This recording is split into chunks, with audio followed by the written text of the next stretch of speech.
So, ladies and gentlemen, good morning. I am Olga Stavropoulou. I'm the Director General of HELMEPA, and on behalf of the Board of Directors and the Secretariat of one of the most historic environmental organizations in Greece, it is my true honor and pleasure to welcome you all today to our conference on sustainable shipping. Today, on June 8th, which is designated by the United Nations as the World's Oceans Day, here at Posidonia, the world's most prestigious maritime gathering, it is certain that we are the right people at the right place at the right time. And I would like to express our gratitude to the Posidonia organizers and supporters, and especially Mr. Vokos for giving HELMEPA the opportunity once again to bring together change makers like yourselves who can make an impact and can turn the tide so oceans are the solution for climate change rather than the victim. Ladies and gentlemen, distinguished speakers and participants, we have a noble cause to serve all together. Having said that, it is my great honor to welcome to the podium Mrs. Semiramis Paliou, HELMEPA Chairperson, CEO of Diana Shipping, to officially open the conference. Madam Chairperson, please join me to the podium.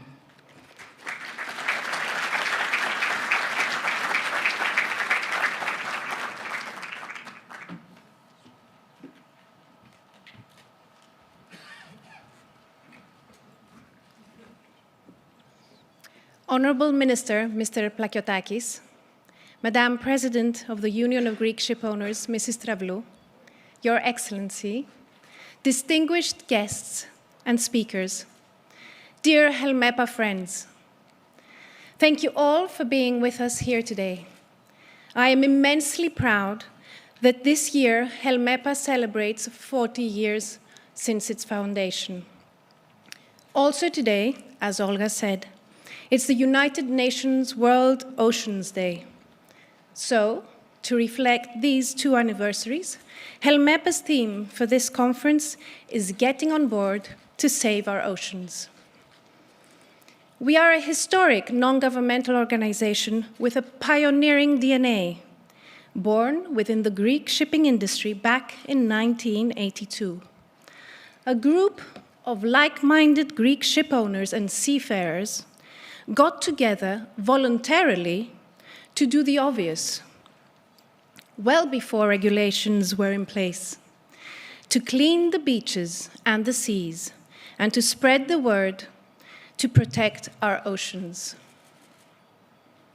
Driven by the Greek philotimo, or for our foreign friends, doing something over and above what is required or expected, HELMEPA was born to be a game changer. HELMEPA today consists of 265 shipping companies and organizations, 2,030 ships of all types, and more than 14,000 seafarers. We are a strong community, and I'm genuinely confident that together we can be an agent of real change for a healthy planet. HELMEPA is committed to save our seas and make sure that future generations will continue to enjoy a clean and healthy marine environment. Ladies and gentlemen, climate change is the largest threat humanity has ever faced. Surely, Earth's climate fluctuates throughout history, yet the current warming is the result of human activity, affecting the livelihood of billions of people worldwide and threatening the biodiversity of our ecosystems. If we don't take collective global action now, we will miss a rapidly closing window to secure a livable future.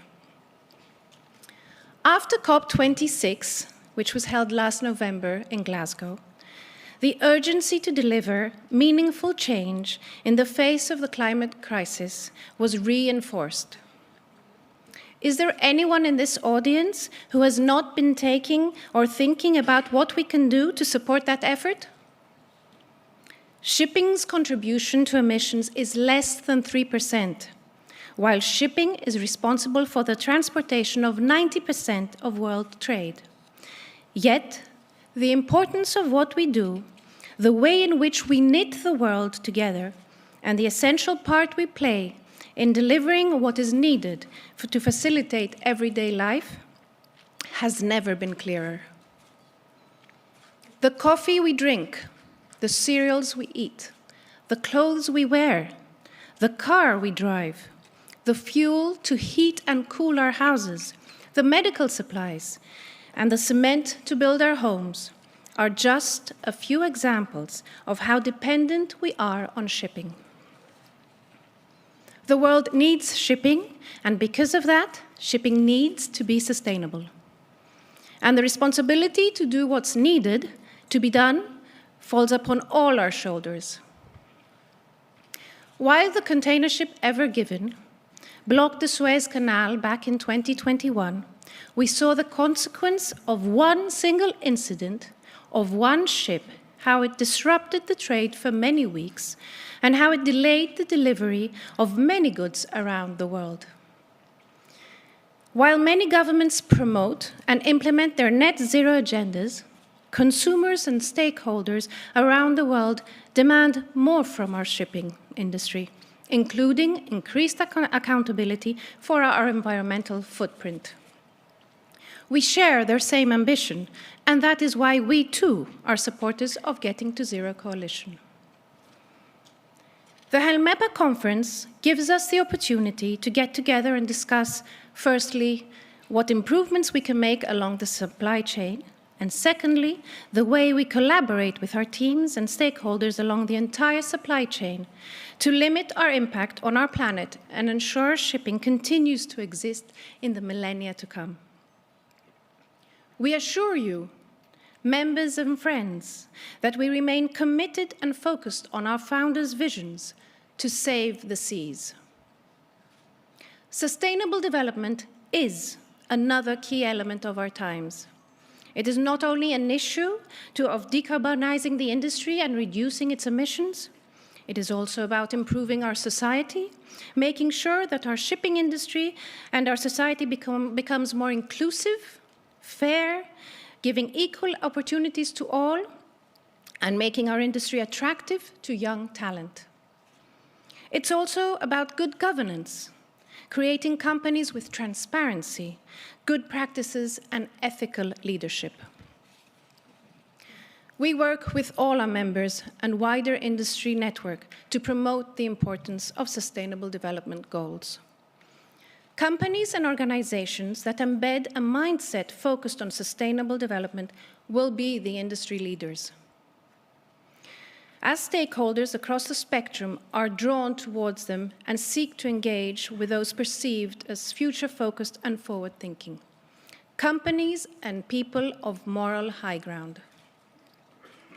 New fuels, new engines, new designs, new port facilities, new infrastructure, new skill sets, all have a key role to play in improving the sector from an ESG perspective. We must work hard on how we perform with the people, the vessels, and the infrastructure we already have, looking at management processes to make us more efficient and more environmentally sensitive. As we focus on how to transform from a fossil era to the low-carbon energy environment, a process already well underway, I am excited about the ideas and technology our industry is producing, and how we shall work together to implement them for the good of our oceans, the populations around them, and the planet. Ultimately, whether an innovator, a seafarer, a designer, a builder, or a senior leader, it is our planet and our people who will make the difference. At HELMEPA, we are working to offer to all our members tailor-made education and training to help them make the cultural change within their teams so that their ESG-focused mindset is embedded not just at the office or on the ship, but throughout their lives. We, and by we I mean our companies, our organizations, and individuals, all need to be ESG savvy to remain competitive and relevant, and to untap new business opportunities aligning our strategy with our social and environmental impact. Ladies and gentlemen, I call on your philotimo, literally translated as your love of honor, as there is no higher honor in life than to work together for a better world and for a better future for our children.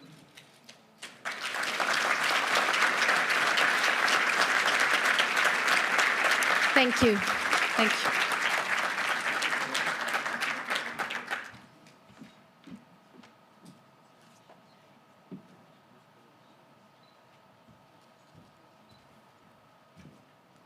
So HELMEPA was founded 40 years ago, as Madam Chairperson already mentioned. And if we go back 10 more years, in 1972, June again, the first UN conference on the environment was held, giving birth to the Stockholm Declaration.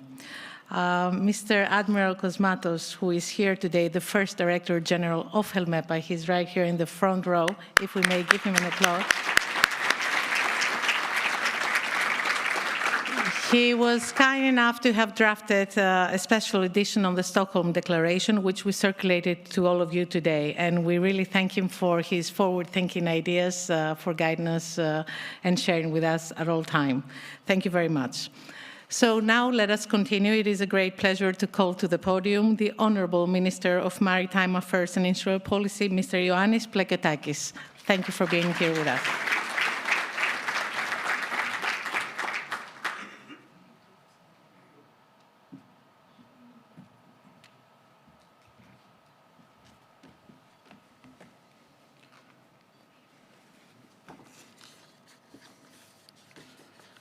Good morning, dear Chair and members of the HELMEPA Board, dear President of the Union of Greek Ship Owners, distinguished representatives of the Greek and international shipping community, ladies and gentlemen. It is a great pleasure for me to open HELMEPA's conference on sustainable shipping, and I would like to thank the organizers for the opportunity to address you on the future of shipping and its, as we all hope, smooth transition to the new carbon-free and environmentally sustainable era. Talking about sustainability and environmental consciousness, one cannot but give credit to HELMEPA, this pioneer voluntary commitment of Greek seafarers and ship owners to safeguard the seas from ship-generated pollution, celebrating this year 40 years of existence and meaningful contribution to Hellenic shipping and Greek society as a whole. During these years, the Hellenic Ministry of Shipping has enjoyed a warm cooperation with HELMEPA, taking part in beach cleaning actions and other initiatives for the strengthening of environmental awareness to the Greek society. We trust that this relationship will be continued and further enhanced in the future. HELMEPA's vision and its member commitment is much needed today, at a time when shipping is required to face the complex challenges placed by the progressively stricter IMO and EU environmental legislation and the financial issues related thereto. In particular, starting with the flaming issue of decarbonization, one of the biggest challenges for shipping is to secure, in the very near future, worldwide availability of safe, alternative, low and zero carbon fuels, and, of course, the related infrastructure. We are, however, still far from there. So, research, development, and deployment of alternative fuels will need to intensify. However, since shipping is a hard-to-abate sector, and each subsector, bulk term shipping, liners, short sea, passenger, and coastal shipping has its own particularities and prerequisites, if you prefer, we should begin with the basic principle, that of technological neutrality. In this respect, and in cooperation with the maritime community, we are exploring the best possible ways for the most radical transformation ever happened in shipping for a century, the gradual transition to a non-fossil fuel-based shipping and economy in general.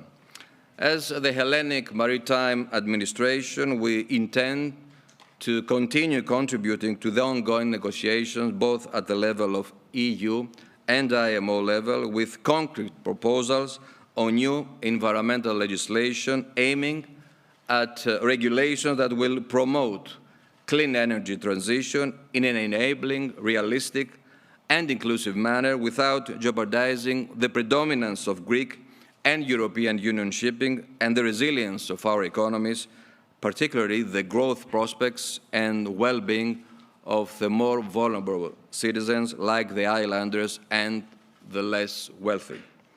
The efforts of shipping to meet the increasing demands of its customers and of society as a whole with regard to environmental and social performance, as well as to achieve sustainability, are indeed remarkable. Higher standards of safety and environmental performance often come from different organizations, but always at an important financial cost. In this respect, allow me to say a few words on the financial aspects of the maritime sector. It has to be acknowledged that the financing of shipping undergoes since 2009 a rather challenging period and will continue to do so as the pressure for further measures with sometimes not guaranteeing environmental benefits continues. Therefore, financing of innovative solutions for the reduction of pollution from vessels and enhancement of energy efficiency of ships, including the installation of pioneer technological equipment or the building of ships of innovative design and system, presupposes the existence of funding mechanisms beyond the traditional ones. Until recently, the main lenders of Greek shipping were international financial and banking institutions, and Greek shipping focused mainly on international capital markets. But the transit to a carbon-free future requires that we gradually move from the current uncertainty to a safe environment, and that will be leading future investments and make sure that they result in the expected benefits for the environment, entailing a mixture of targeted and flexible private and public funding. We believe that a blend of financial instruments will be needed for the revolutionary transformation that lies ahead. Private financing needs to remain targeted and flexible. At the same time, public financing must fully address the particularities of shipping and devote direct revenues from market-based measures to the decarbonization of shipping. In addition, the climate transformation of the maritime industries has to be supported generously from the EU structural budget and from industry-led initiatives like the International Maritime Research Board and Associated Fund. The challenges that I have mentioned may also be considered as introducing a new dynamic for the shipping industry. If they are focused on developing new technologies and innovative transport systems, investing in quality shipping and in new types of ship is always a good choice, even in unstable times in shipping markets. The technological development has also the potential to create new opportunities. With automated systems on ships, we can reduce the operational cost. However, this should not lead to social dumping or the reduction of employment posts in the shipping industry. Another issue of importance is that of technological development of shipping in the field of digitalization. Administrative simplification is currently high on the political agenda in most countries, particularly in the EU. So we consider it necessary to reduce the administrative burden on ships in order to facilitate the use of digital information with the aim of improving the efficiency, competitiveness, and sustainability of the maritime transport.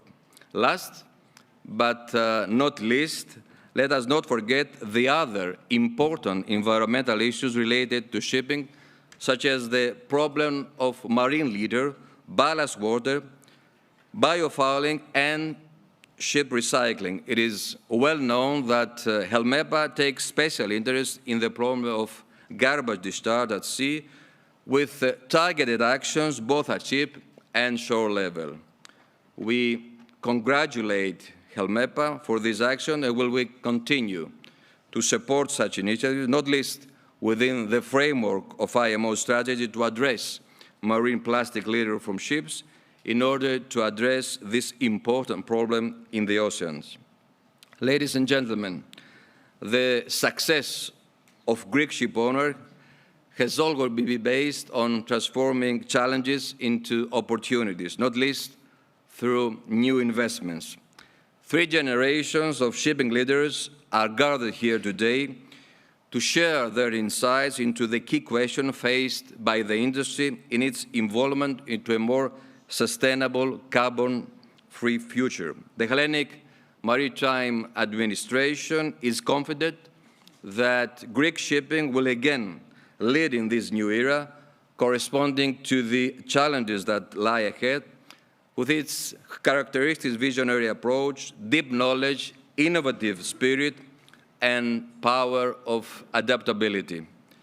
Rest assured that we will stand by your side, safeguarding the competitiveness of our shipping industry and a level playing field at global level, which will allow it to meet the challenges of the international environment where it operates. Thank you very much for your attention, and I wish you a very successful and enlightening conference.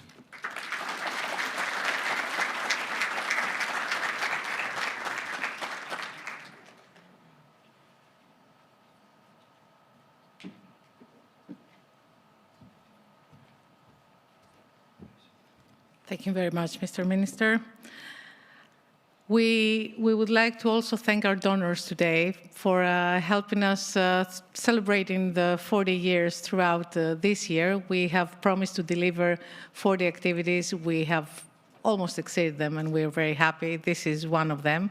So we deliver when we promise, and this is HELMEPA, and we're very happy, and we thank them all because they have helped us make that a reality. So let's move on. And I would like now I'm delighted to welcome to the podium Mrs. Melina Travlos, President of the Union of Greek Ship Owners and Chair of the Board of Neptune Group of Companies, to deliver her speech. It's a great pleasure to have you here with us.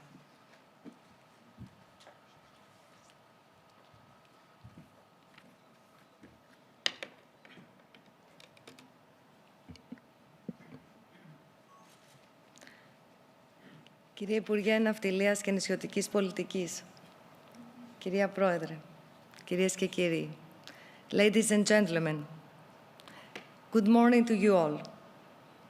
Thank you, Madam President Semiramis, and all the board of HELMEPA for inviting me to address the opening of this conference.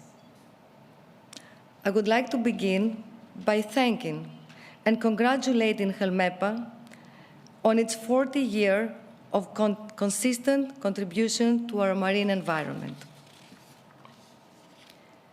The establishment of HELMEPA continues and strengthens our nation's deep love affair with the sea and is further proof of the timeless and continuous innovation of the Greek shipping industry. 4 decades ago, pioneer George Livanos inspired and united all the members of the shipping community under the vision, Save the Seas.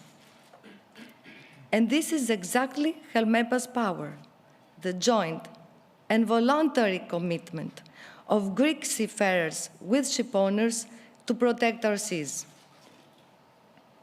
We, as members of the Union of Greek Shipowners, are active members of HELMEPA. We are one and the same, and share a common bond in our values and our love for the sea. We have and must continue to collaborate closely in order to achieve the highest standards within our industry.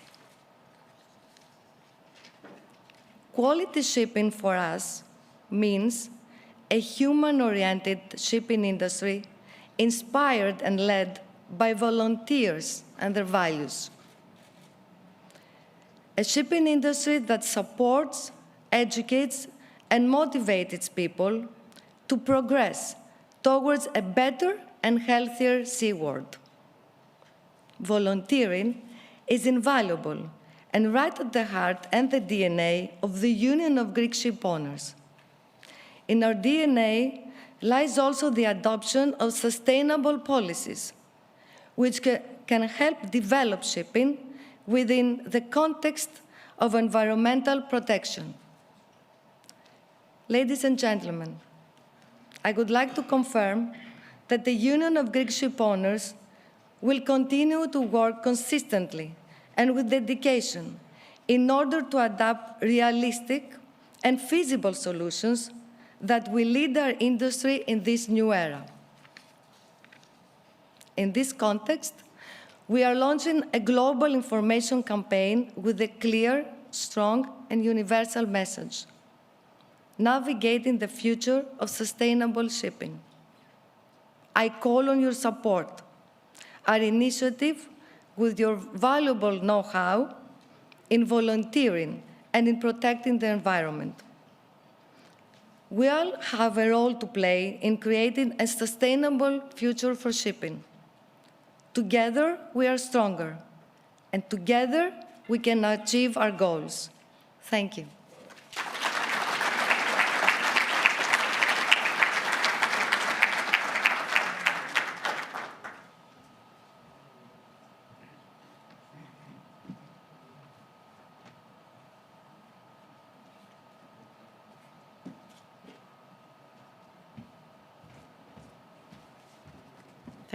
Thank you, Madam President. And now we have a pre-recorded video that we received from the Secretary General of IMO, Mr. Kitak Lim. Shall we? Excellencies, ladies and gentlemen, it is great pleasure to address you at the opening session of the HELMEPA Conference 2022 with the theme Sustainable Shipping, Getting on Board to Save the Oceans, happily coinciding with the celebration of World Ocean Day. I would also like to take this opportunity to congratulate HELMEPA on the occasion of its 40th anniversary. We live in an interconnected world which is wholly reliant on the seaborne trade to deliver goods for food and for economies.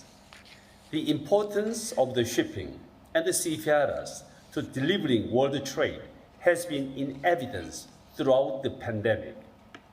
It is clear that shipping is voyaging through an immense transition to meet demand for sustainable transport through digitalization, automation, ship design, propulsion technology, and alternative fuels. The International Maritime Organization, as the international shipping's global standard-setting authority for safety, security, and environmental performance, is constantly enhancing the relevant regulatory framework. To decarbonize a truly global industry, global solutions are needed. IMO regulations are not just a commitment, they are legally binding requirements applicable worldwide. Our goal is to ensure shipping continues to operate safely, securely, cleanly, and efficiently. And our commitment is to significantly reduce greenhouse gas emissions from international shipping and ultimately decarbonize shipping. Meeting our goals will require cooperation and collaboration of all stakeholders to develop innovative solutions for the green and sustainable maritime sector of the future. I very much hope for your support in these endeavors. We have embarked on the journey for change, and we must continue our voyage together and leaving no one left behind. I wish you a very successful conference. Thank you.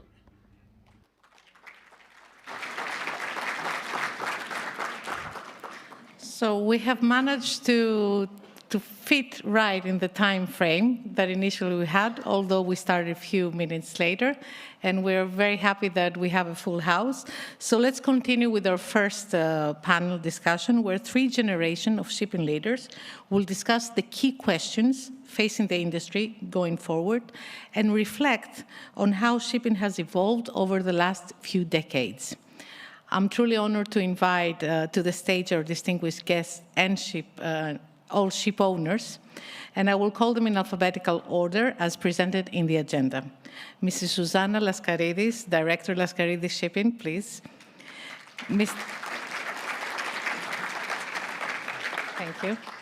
Mr. Athanasios Martinos, Managing Director, Eastern Mediterranean Maritime Limited.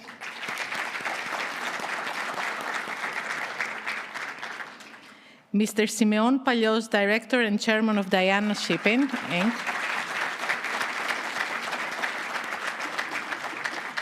Mrs. Milena Papas, Commercial Director, Starboard Carrier, and member of HELMEPA, of the Board of Directors. Mr. Aristidis Pittas, CEO of Euroseas and Eurodry, and HELMEPA Board member. And Mr. Nicholas Tsakos, President and CEO of TEN Ltd. And of course, our panel moderator, Mr. Nigel Lowry, Athens correspondent of Lloyd's List, who was kind enough to undertake the coordination of the discussion.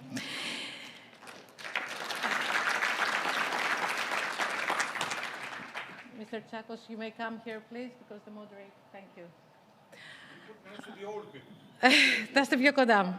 Να σας έχουμε πιο κοντά. In the meantime, while our speakers have taken their seats, I invite you all to take part in a poll that we have. So if you actually visit Slido and you enter the code 404040, 40 is from 40 years of HELMEPA, so it's very easy to remember, then we will have some questions there that you can actually take the poll, and during or after the panel discussions, we can immediately see live the results. You may also share some questions if you have, and if we have time, we can actually pose the questions. So, Mr. Lowry, let us begin. The floor is yours. Thanks, Olga. And I know that we've sort of made up time, but about how much time do we have for this? You have 1 hour. Oh, and if you need some more? Oh, thank you very much. Wonderful. Wonderful. Well, good morning, everyone. And to anyone who has perhaps just got off a plane and this is their first event, I suppose welcome to Posidonia. The job of moderating a panel such as this, as you've probably figured by the fact that I had to bring my own water refill, which is not color coordinated, it's not a very well-paid job. However, in recompense for that, there must be some glory, and really I do feel very, very honored indeed to be asked to participate in HELMEPA's 40th anniversary conference, and also to be the moderator of a panel such as this that hardly needs any introduction at all. I will say a few words of introduction. Let's sort of...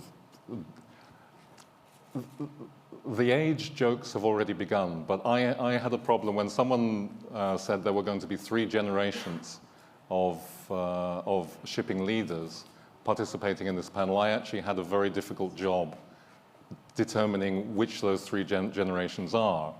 But possibly viewers on YouTube that are treated to close-ups of each might get a better idea.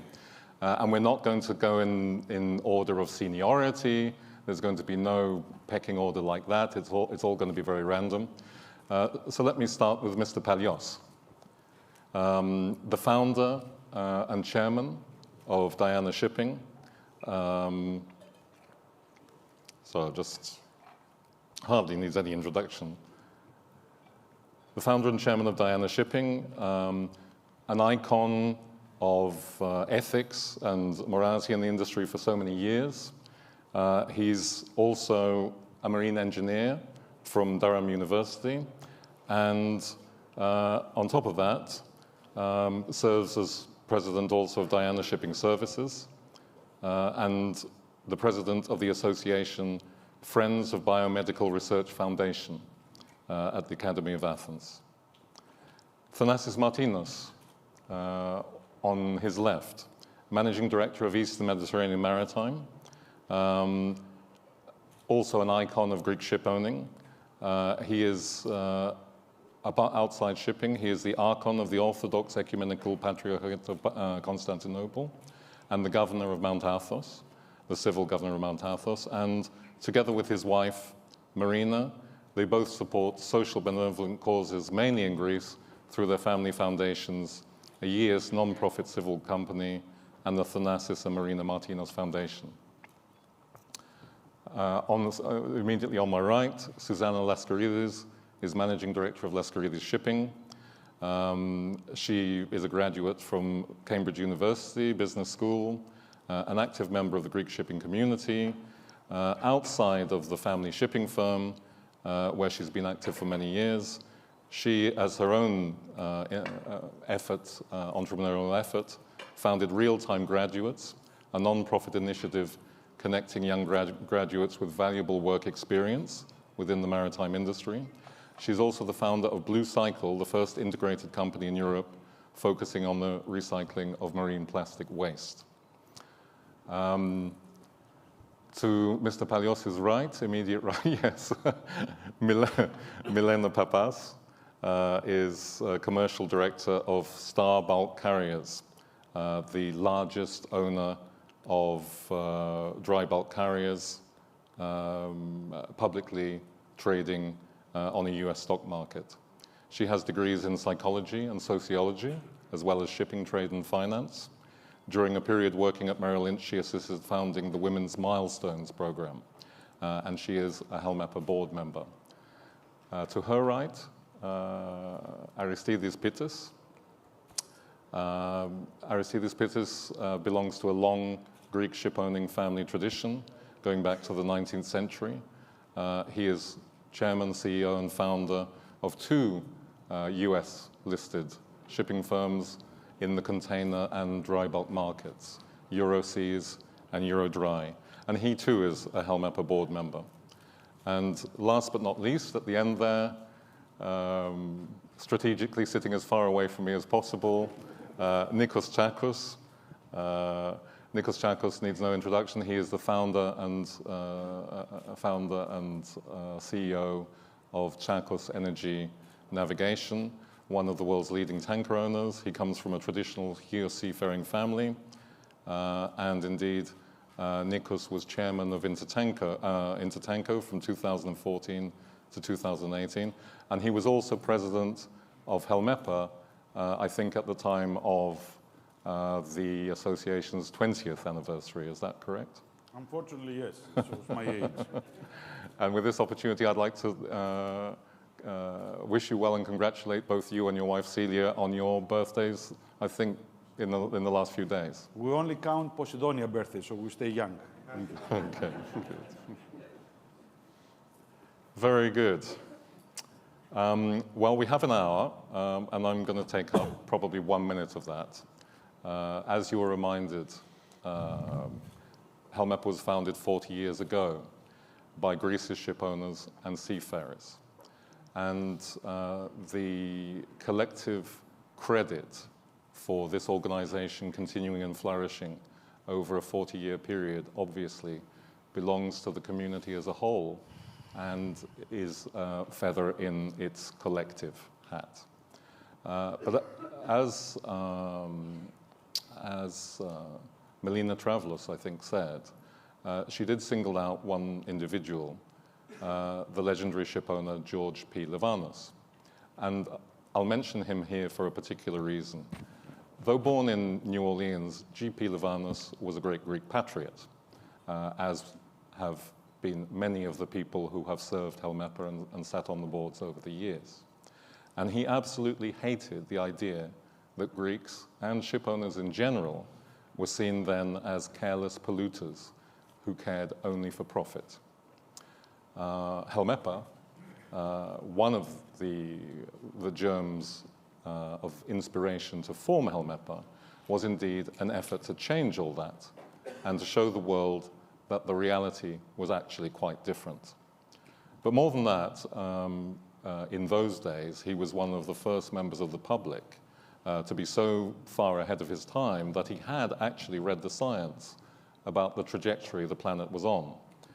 He cared about the future, and indeed, that also parallel was reflected sometimes in his visions for shipping services in times to come that truly were ahead of his time and are still ahead of our time today.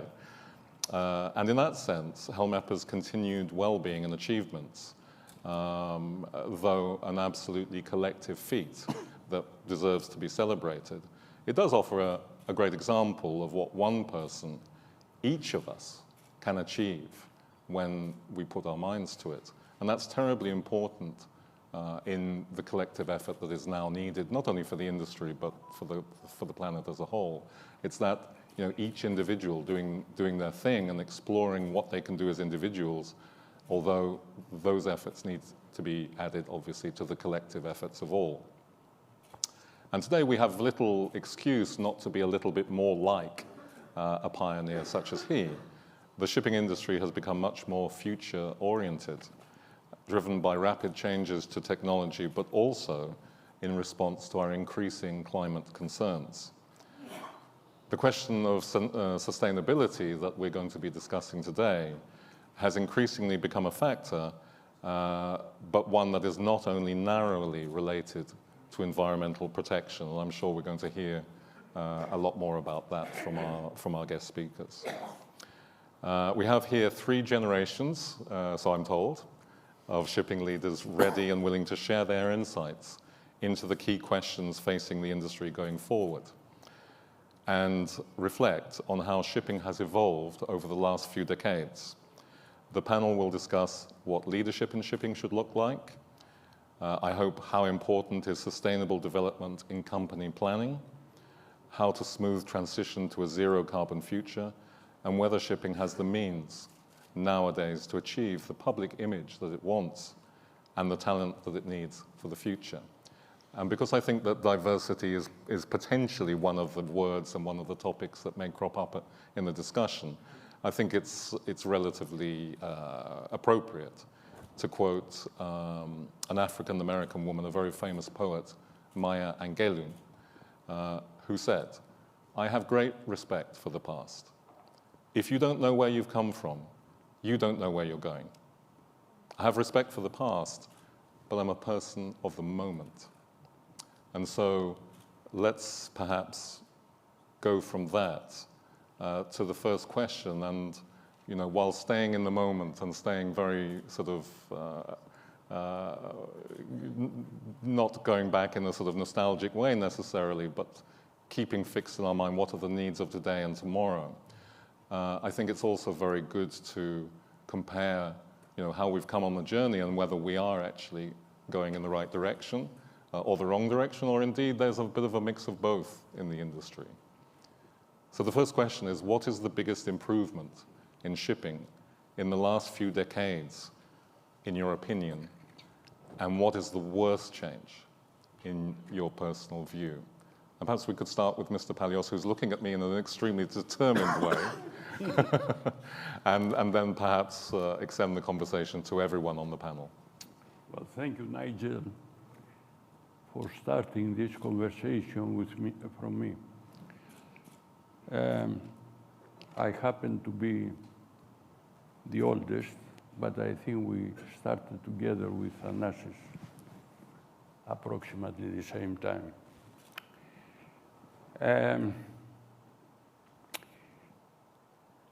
As you are dictating this question to me, I think the first thing that comes should be finance. I think the finance which has taken place the last 20 years is changing the whole world of shipping. The capital markets. The capital markets is something which is helping enormously the shipping industry. There are so many products that you can pick and choose And it helps you a lot and very quickly to come up with a critical mass for your business, something which was very, very difficult in the beginning of the previous century. Don't forget that on 1910, 1920, 1930, and 40, there were not banks to lend money in shipping.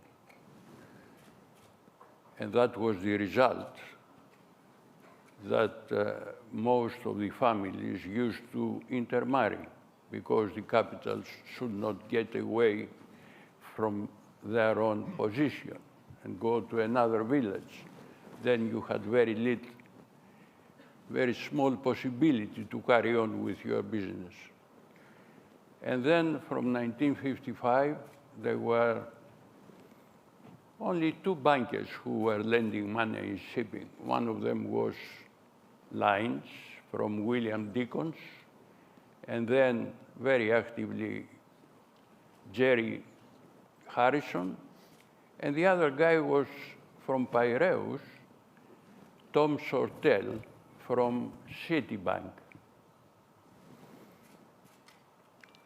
Until, of course, we had the late Antonis Angelikousis, who went public in a small way back in the early 80s with the banker by the name of Kostoletos at the time. But he was not having all the goodies of the capital markets at the time. He had only a very small percentage of his fleet on the open market. And then, of course, in 2003, we had the Tsakos family that went public, and we went public with George Economou in 2005. And I can tell you that we have never regret the time we went public. A, because we were involved in such a manner that we knew our charterers, we knew our insurance guy, we knew our leaders on the insurance slip, we knew the shipyards and so on, and we have created a huge amount of knowledge of people, and that's something which we have to give to our country, because we have spent money and time to create that, and we have to do it. It doesn't need a lot to give it to our country in other spheres. It doesn't have to be in shipping.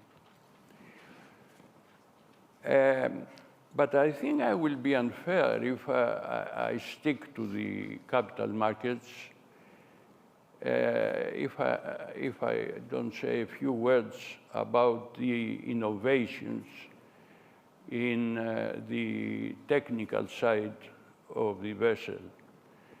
For example, we started with the triple expansion engine with boilers, consuming a lot of oil.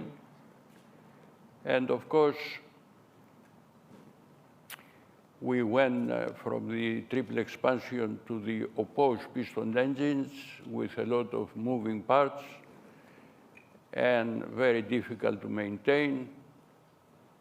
But at that time, we had a fantastic crew, and we were able to do our job properly.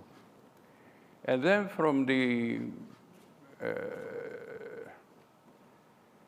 these opposed piston engines, or for Doxfords, or for Master and Wayne, the upper piston was an exhaust gas piston. We went to the simple diesel engines, whereby we had quite a number of years with very reliable engines until we started producing the camless engine. So there are improvements in the mechanical and in the naval side. Also, we had the frictional resistance reduced by the nanotechnology, which was a huge improvement on the frictional resistance. And we improve also the blow coefficient of the ship by reducing the wave-making resistance. When I was 6 years old, I used to travel with my father, and we were moving coal from Newport News to Sfax in France. We were on consecutive voyages on board a Liberty ship carrying 8,000 tons of cargo at 10 knots, consuming 28 tons of fuel. The last ship we got delivered from China was 210,000 tons at the same speed, moving 200 tons at the same consumption. So there is an improvement. So I am not sure whether it is the capital markets or the improvement. Yes, but to make it sort of Take simple, your pick. they're both positives. They're both positive. I mean, basically, if I understood what you're saying correctly. And go to complete your question. I think the worst thing is that we lost our crew. We used to have 150,000 crew members back in the late 60s. Today we have 10 or thereabout. Of course, we have a plethora of ships, because then we had 700 ships, and now we have in excess of 5,000 ships. But still, we have very few Greeks, and that's something wrong. We have to do something about that, because we need the Greeks. We know how to do business with them, and we need them at least as masters and as officers. They have served us well, but also the Filipinos have served us well too. So yes, if I understood well, the two most positive things, in your view, that have happened over this expansive time have been the change in financing and the graduation, in a way, of at least some shipping companies to the stock markets, to the capital markets. And that's not so much just a matter of being positive because of more money. It's also a positive because of the widening of the skills, of the attitudes, it's taken you away from the intermarrying of Chios to the wider world and exposed a much more sophisticated international industry. Yes. And the great gains in technology that have resulted in gains of efficiency and provided the possibility of actually a cleaner industry. So, Mr. Martinos, any disagreement with? I agree with Mr. You Martinos. agree? He covered a few things. I want to congratulate Semiramis for being president of HELMEPA and for thank her board and for the very good job they do, and thank you for your invitation.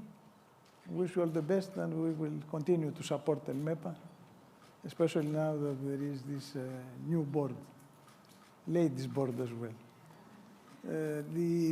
I suppose shipping, since HELMEPA was established, has become in many ways a safer industry. The most important development to protect our seas on the tanker side, I think, is the adoption of the double hull ships, which as a result now pollution claims are practically negligible. The other important development, which was not at our beginning, so to speak, is digitalization, which makes navigation much safer. So we see we have much less digitalization, especially of the bridge controls and aids. And we have much less accidents today, much less groundings, less collisions, and so on. So, and less loss of life. The biggest technical improvement were Greeks, in terms of the form of ship being built, where Greeks tend to excel because they control 20% of the fleet, is the LNG carriers, which are the carriers of clean energy. Now, on the commercial sector, what we have seen in the last decades was the most notable development was the growth of the Chinese economy, which resulted in the boom years between 2003 and 2008, which, at least in my lifetime in shipping, were the best ever. It was like the internet boom of the early 20s. And of course, China is still growing, and Asia is importing something like 50% of the raw materials. Obviously, they're very, very important. Now, because your question was also some negative things the bad side. Two of the negative things that have happened to us, not only in shipping, but I suppose in the whole world, are recent. The one was the COVID pandemic, which I don't think anybody of us would expect in these days of very big advancement with the medical, in the medical research and so on, who expect a kind of flu who would kill even millions of people, and where it would take the world 1.5 years to find the vaccination. And the other, of course, which at least very few of us expected, is a war between two, let's say, cousins, European countries, which is Russia and Ukraine. Of course, Russia was the invader, but it's like a family sort of feud, which, however, affects all of us in the sense that many people now are talking about a recession in Europe, likely recession in Europe. That, in the long term, in the medium term, will affect shipping, I think, because a recession means less cargoes to be carried, less commodities to move. Yes. And this, for me, is a very bad development. And there's no, I mean, I'm sure everyone in this room agrees that these are not only negatives, but we've passed through some horrible events the last couple of years. I guess it does remain to be seen whether they end up to be negatives for shipping. It's completely unwanted. We're talking about shipping. Yes. Now, I think it's negative for Europe. I mean, yes, negative for Europe, but I wonder if in the end it's going to be negative for shipping. I mean, the pandemic, for example, appears to have emphasized shipping's role for many people. It seems to have come out of shipping, both of the pandemic, both commercially, but also its, with its image and its and understanding of it, arguably enhanced. But these are long-term things we'll see. Just to get some other people to join in on the biggest positives and negatives over this part of shipping history. Milena Papas. First of all, thank you for. Can you hear me? Thank you for having me, and thank you to HELMEPA for hosting this distinguished panel, and thank you, Nigel, for moderating us. I think most positive things that have happened in shipping is the digitalization and the advancements in technology, which have enhanced safety for seafarers and the environment, both alike, both with more safer routings, with weather forecastings, with VPM systems that we have on board and on shore, all allow for more efficient travels and safer passages, like I said. But what I would like to stand more on is not the worst change, or rather something that we have not yet prioritized and recognized, and that is the essential role that the seafarers play on board our vessels. I think that COVID highlighted this, the importance that the seafarers have, and we saw a humanitarian crisis at sea. We had, at some point, 400,000 seafarers that were unable to get off the vessels, that had not the same accessibility to health and vaccines that we have, that were facing huge restrictions for travel when we all had restrictions on travel, but not the same quarantines that they had. So I think this is something that we have to bring into the forefront and deal with, because if we don't prioritize the human element, we don't have yet automated vessels. We need our seafarers, and we need to treat them and place importance in their safety.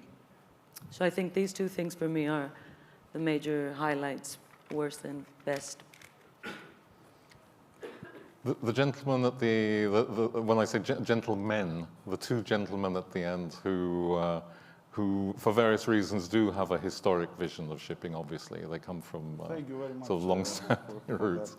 Well, anything to add on, what have been the big... I think very well said, and thank you for reminding me I was chairman 20 years ago, but I think we're in much better and capable hands now, having a dynamic chairwoman taking the association forward. I agree with Milena. I think also with Mr. Pallios and Mr. Martinos, a lot of changes have happened, but unfortunately, the status of shipping is not yet appreciated as an industry. It's because we are all over the world, we are fragmented. It took a pandemic, it took 5 million people passing away for people to start understanding that goods are moved by ships, and ships, as you very rightly said, are manned by seafarers. So I think this is something that we should do something about. I think this industry, it moves 75% of world goods around the world efficiently, environmentally safe, and economically. And still, it only took a pandemic for people to start understanding what we do. So I think this is something that has not changed in the last 20 or 40 years. And I think something has to happen. I think we need a stronger, perhaps, IMO voice. We need an IMO which is more dynamic.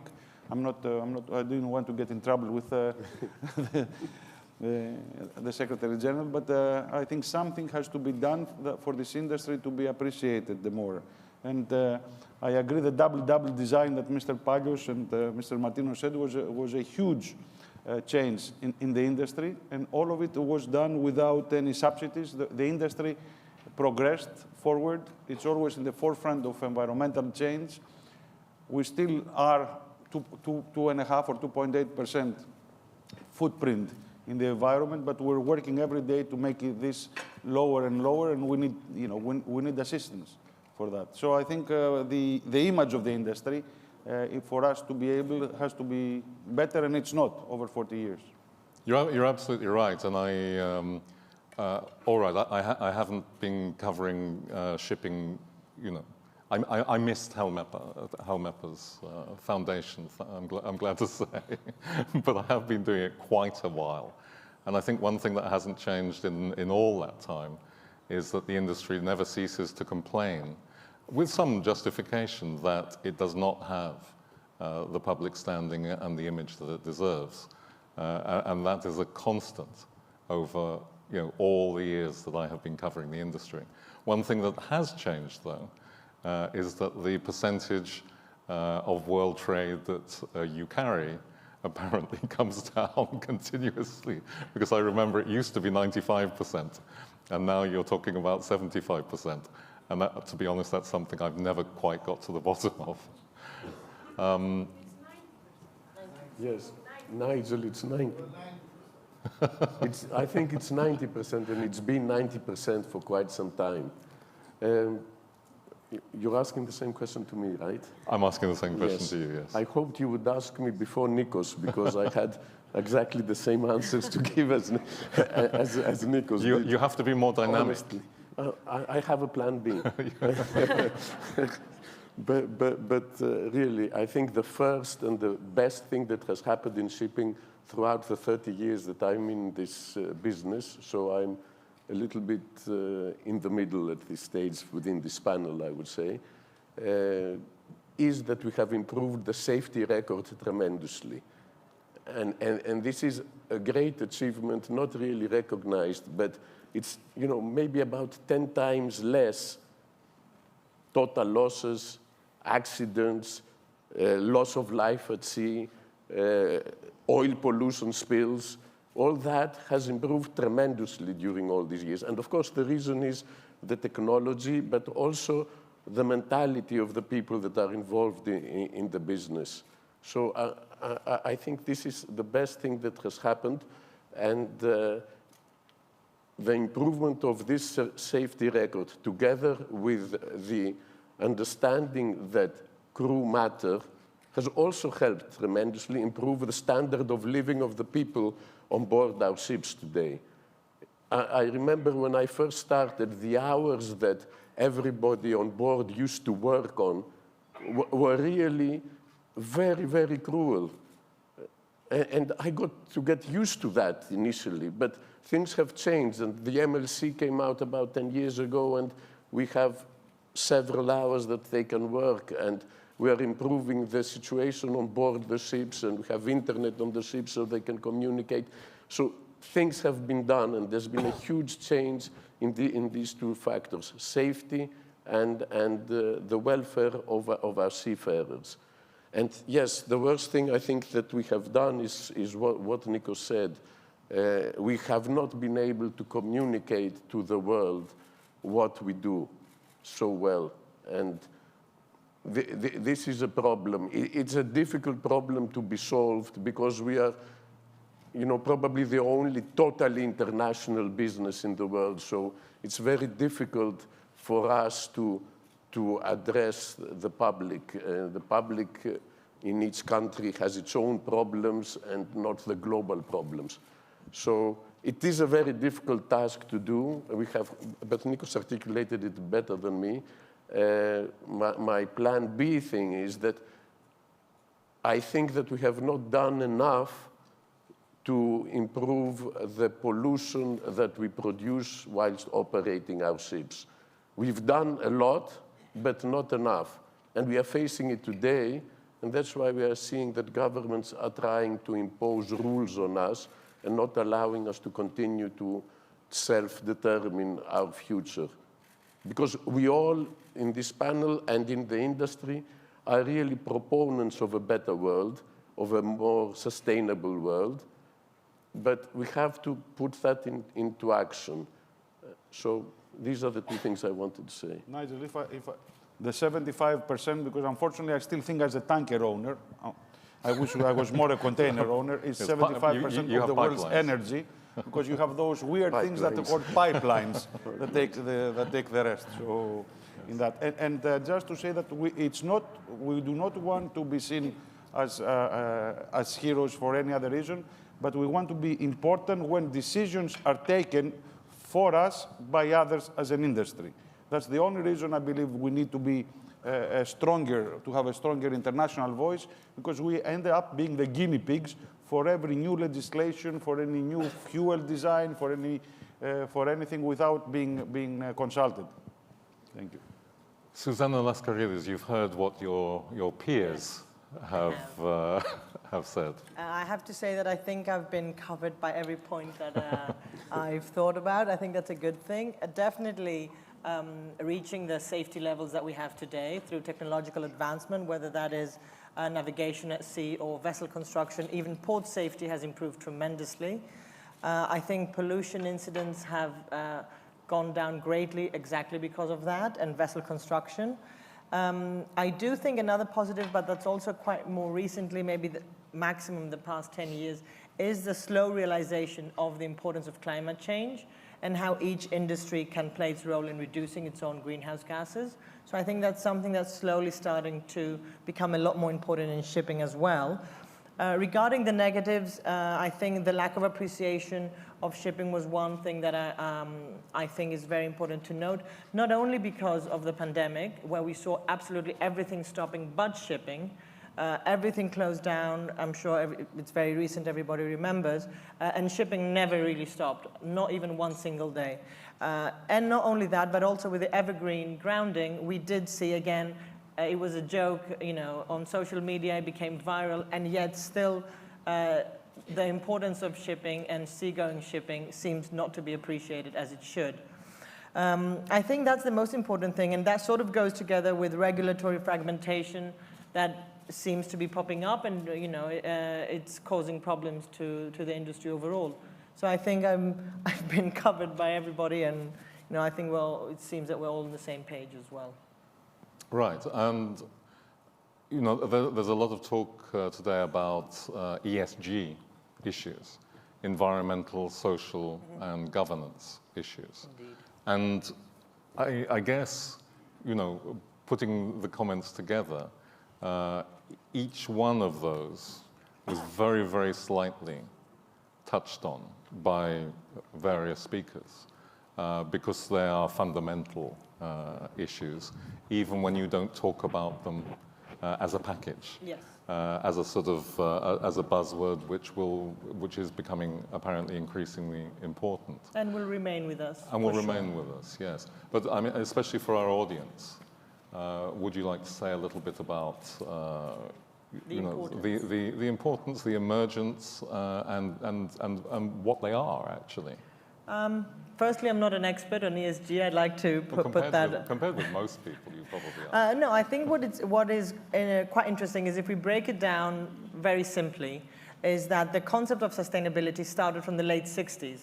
So it's not a new thing, first of all. And sustainability isn't about the environment. It's about how we will do business in a way that doesn't sacrifice the business of the future and the livelihood of the people doing business in the future. So if we break it down in that sense, then it most definitely isn't about the environment only. We do tend to focus mostly on the environment. There's a very easy way of putting it that sustainability is a chair with 3 legs, so it can't actually operate if you remove one of the other 3. So of course we do see efforts, especially in shipping, focusing a lot more on the environmental side. They do have to be all together for any type of business to be sustainable. I think it's quite important to remember that they work together, and it's mostly as a code of conduct rather than set in stone. The way that the United Nations goals were set out, they were set out basically as a code of best practice. It's not something that is set in stone, but it's aiming to inspire companies and inspire individuals to look into a different future, see a different way of doing business. And hopefully those will allow us to have a more sustainable future within our businesses, but for the planet as well. So I think that's the main idea to keep in mind. It's that it's a loose code of conduct that will allow us, but it has to become part of our of our being as well. It's not just ticking boxes. So I think that's quite important to remember. A number of people. I'm sorry, Mr. Pons. Could I add something? I think we forgot to mention that today, the Greek shipping is not only the about 20% of the world tonnage. It's also better quality ships. We have an average year which is less than the average year of the world fleet.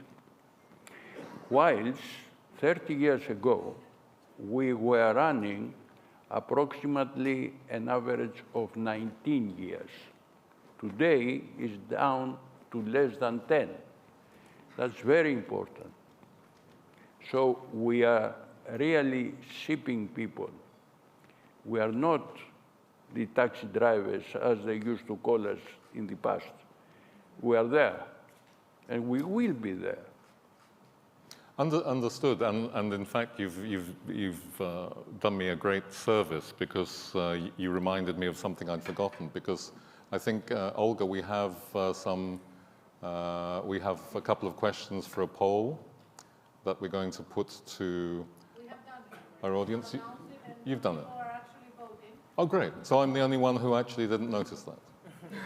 That's great. I'm the only one probably who hasn't voted. Okay. Well, I'll try to catch up speed. So if you haven't voted, please do, because there may be some questions a little bit related to that. One of the things that struck me about some of the replies, and it's obviously an extremely important point, but it's an extremely important point. you touched on the fact that the safety record of the industry has improved out of sight in the last 2 or 3 decades. And that's borne out by statistics. It's real, it's a fact. But sometimes I worry that perhaps the focus on safety that has brought that improvement sometimes perhaps could be obscured by the overwhelming focus today on emissions and wider environmental matters. Would anyone like to comment on whether that is a concern of any of you? Yes, it's a thought that I have. Please. Yes, I can. Because I have the same thought that we are overemphasizing the E in the ESG. The world order is that we are governed by capitalism. This has prevailed in the world, and capitalism is the quest for individual profit. But in order for this system to be able to function going forward, it has to be based on ethical and moral values. And the effort that I think that we are doing worldwide to say that we do have these values on which we have to base ourselves is the ESG adoption globally overall. But to me, we have been putting a special weight on the E part because it's the easiest, I would say, to tackle than the social and governance matters. But putting too much energy into the E, we might be losing the S especially. So I think it should not be called ESG, but it should start with the S, because the first thing that we care globally is the society and the social inclusion of everybody. And by rushing and trying to decarbonize so quickly, and I know I'm a HELMEPA member and it might not sound that good, so I have to be very careful how I say it, because I really believe that we have to do the best that we can for the environment. I'm not saying that we must not. But by rushing to do things so fast without having developed the technology to do it, we are putting a burden, a huge burden on the poorer people, because everything is going to become more expensive. The war is just exacerbating the effect of what we are doing on the climate front, and making it, making us see the problems faster. But it was happening already. We are trying to decarbonize in such a fast way, which brings huge cost to society as a whole, and the poorer people in the poorer countries, I think, may suffer from that. So this war has been an awakening to that, and it has reversed a little bit the speed on which we are doing things. We still have to do them. It's paramount that we do them, and it's paramount that we put all our efforts to decarbonize. But don't forget society. Don't forget governance of our companies. I think all are crucial. Talking about the alphabet, I think I agree with you, but in my opinion, it's more environmental, social consciousness instead of governance, because I think the way the world is growing and with all the public companies around, the governance part is there. It's getting there. Yes. It's a matter of just ticking the box. It's more the conscious that we have as an industry, and I think this has been for the industry for centuries. I mean, shipping has been giving back to society, to social. I think all of us here are helping the places we come from, the seafarers we come. We do the most, and I hope we can do more to give back to society. So I, since you spoke, I think I call it conscience instead of governance. Yes. Mr. Palios. I think that it is vastly important to increase the profit that the ship owner today is having from a venture in shipping. Yes.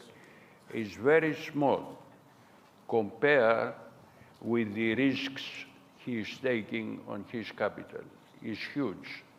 The risk-reward ratio is wrong. Well, that's because you got rid of your containers. Pardon? That's because you got rid of your containers. I didn't hear that. That's because you got rid of your containers. Ah, yes, I got rid of them. Yes, yes, indeed. Mr. Peters, yes, he is the lucky one. Yes, when we look at it, when we look at his ships, what are in the boxes? No. Yes, yes, you're right as well. Thank you for the comment. You remind me, and I lost my appetite now. Anyway, I think that if you take into consideration how much a kilo of grain is costing and what is the percentage of the freight is minute. It has to be bigger, because if it's not bigger, you will see very soon that the ship owners will go away. Look what has happened with Niarchos. Why Niarchos is not in shipping anymore? Why Onassis is busy selling his fleet? They know something. So you but said, yeah. What I want to say is that you can improve your running expenses by going fully automated. Take, for example, the running expenses today are approximately $6,000 daily, out of which 4,000 are for wages, overtime, extra, victualling, movement of the people, etc. To have a fully automated vessel is no problem whatsoever. Don't forget that NASA today is outside the solar system. There are 2 years outside the solar system, and they still speak to each other. So the easiest thing is to have an unmanned vessel, and you will immediately reduce almost 75% of the cause of damage, which is crew negligence. So you are going to be self-insured too. There is no need to insure yourself. So sorry, Milan. I just want to work off a little bit from what Mr. Palios is saying. I think that the challenges going forward are going to be quite vast because we're going towards automation. So that means that we're going to have more technologies on board vessels, on shore, different softwares. We're going to need people to work with those, more IT experts. So all of these things, as our world generally becomes more complex, our companies become more complex. Like we touched upon the ESG. So now we need an ESG department, especially for public companies. You need anti-corruption policies in place. You need cybersecurity. All of these things are going to increase the cost of companies going forward. So this was one of the things that I was thinking about lately, because there's over 580 companies in Greece, small companies. 50%, the top 50 companies represent 70% of our fleet. So 30% of our fleet is run by the 90% of the companies. So what happens with as all these costs rise and all this expertise with the emission tradings, for example? You're going to need some experts for that. So they will either need to consolidate or outsource a lot of their needs. So I think that this is one of the problems that we're going to face, because the cost will go up. I don't know if the rewards will go up, because we know we're living in a cyclical market, and markets are determined by what the market is. So I think you touched upon a very important thing going forward. I wanted to comment on the other half of what Mr. Palios said, which was, he said something very interesting. The ship owners will go away. And I think it's something that has been very much underestimated, how an efficient and low-cost shipping industry has contributed to people's lives and consumers all over the world. They have gone away. How many other European major ship owners do you know? Management companies will be coming in. Everybody is, it's mainly based in Greece, which is, the Silicon Valley of shipping. But a lot of Europe was, the UK was full of ship owners in the 50s and 40s and 60s. There's hardly any ship owners left. So Also I think Mr. Pagios is very, very correct. So to link it to our overarching theme, as I understand it, profitability is quite important for sustainability. And that's something which is perhaps a little bit forgotten. And is it overlooked by the industry's regulators? But, there are sectors in shipping, like container shipping recently, which is experiencing a boom not seen before. So you get sectors of shipping from time to time, which produce very sustainable profits. Personally, I'm not very pessimistic about the future of shipping. If some owners go away, some others will find room to come in. One problem, though, Nico said there are fleets like a British fleet, which is no longer, is that the Chinese fleet, and it includes Hong Kong and various other Chinese-owned fleet, is growing, and it seems that together with the new buildings, is presently overtaking the Greek-owned fleet as the #1 commercial fleet in the world. So this is perhaps a sign of things to come. I mean, maybe the Chinese, because they also have their own cargoes and their own commercial connections with others, they have a cargo base. Maybe their fleet will grow, whereas our cross-trading fleet may stabilize, I don't know. So, we could not be overly optimistic. You described a model of shipping, though, which is absolutely true, which is what you love and what you have been so good at, and probably that is also what other members of the panel understand by shipping, which is a very cyclical industry, which sometimes requires you to, because not everyone is successful. Companies disappear, they cannot manage the cycles. But I'm not sure that an industry whereby sometimes you have to cling on somehow with your fingernails for 10 years or 12 years before you actually reap the rewards. I'm not sure if that kind of really matches with the idea of sustainability all that well. And does something have to change before shipping can actually kind of be sustainable in the full sense of the word? I think the Greeks probably will find ways to adapt.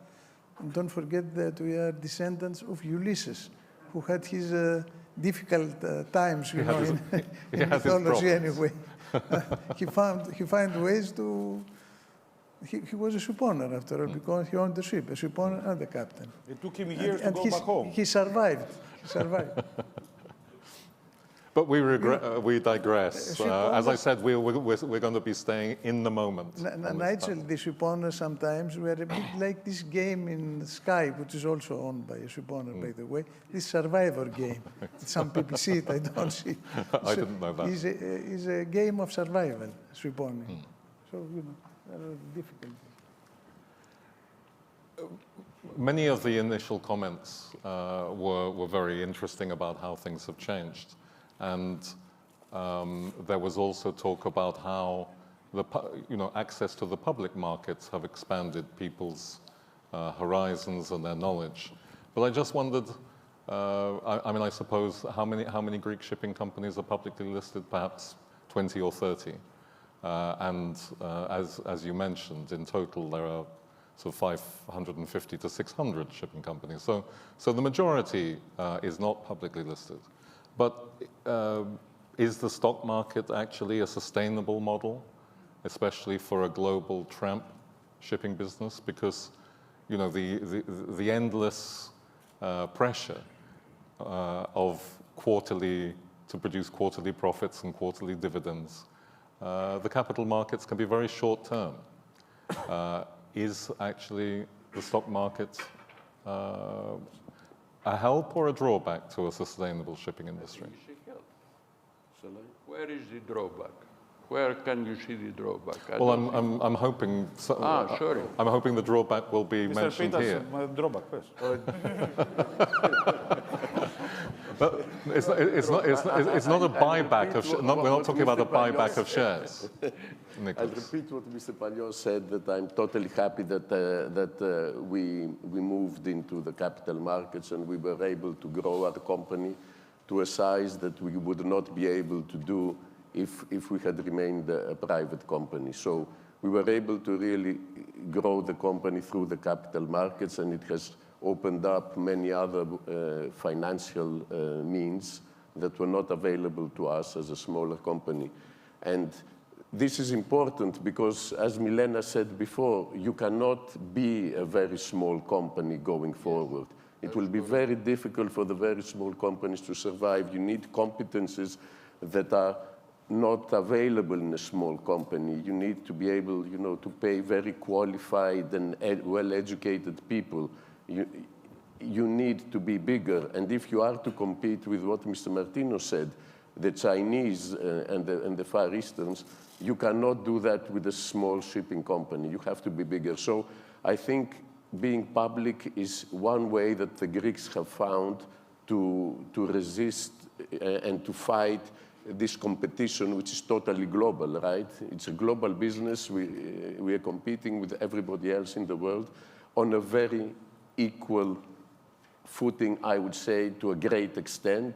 And that's why we all pledge and want that the IMO keeps being the regulator of our industry and it's not affected by others. It's important for this global business. So it's good to be there. Of course, there are drawbacks in the capital markets as well.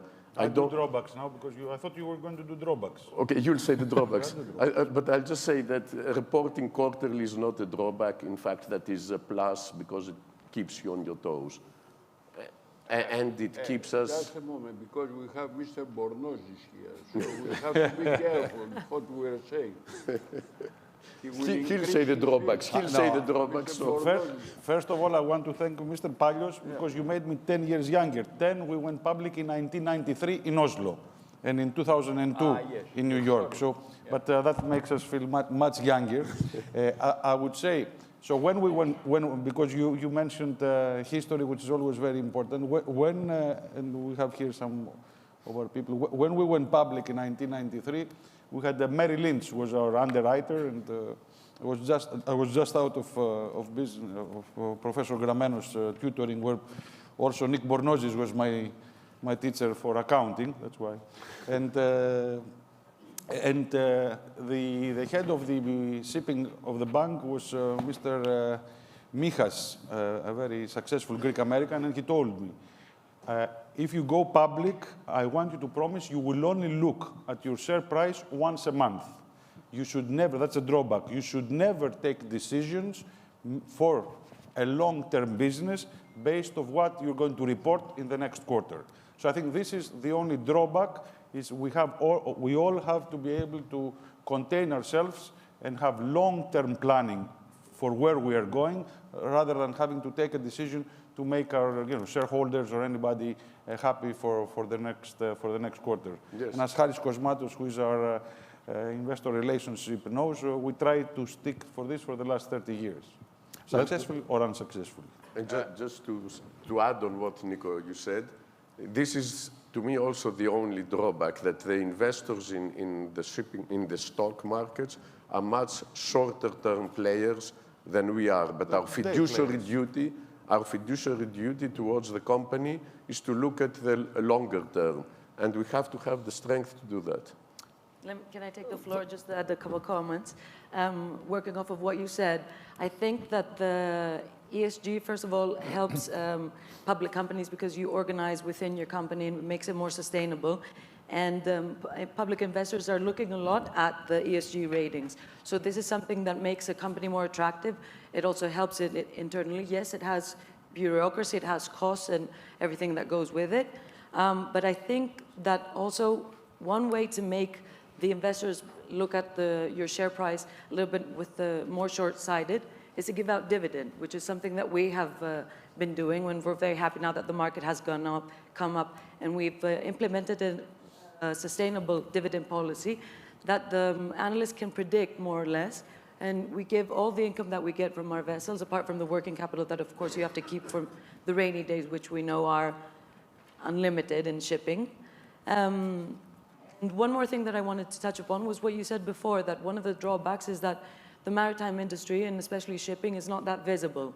Being in the stock market and having good ESG and governance ratings helps us promote shipping companies and helps us come into the forefront.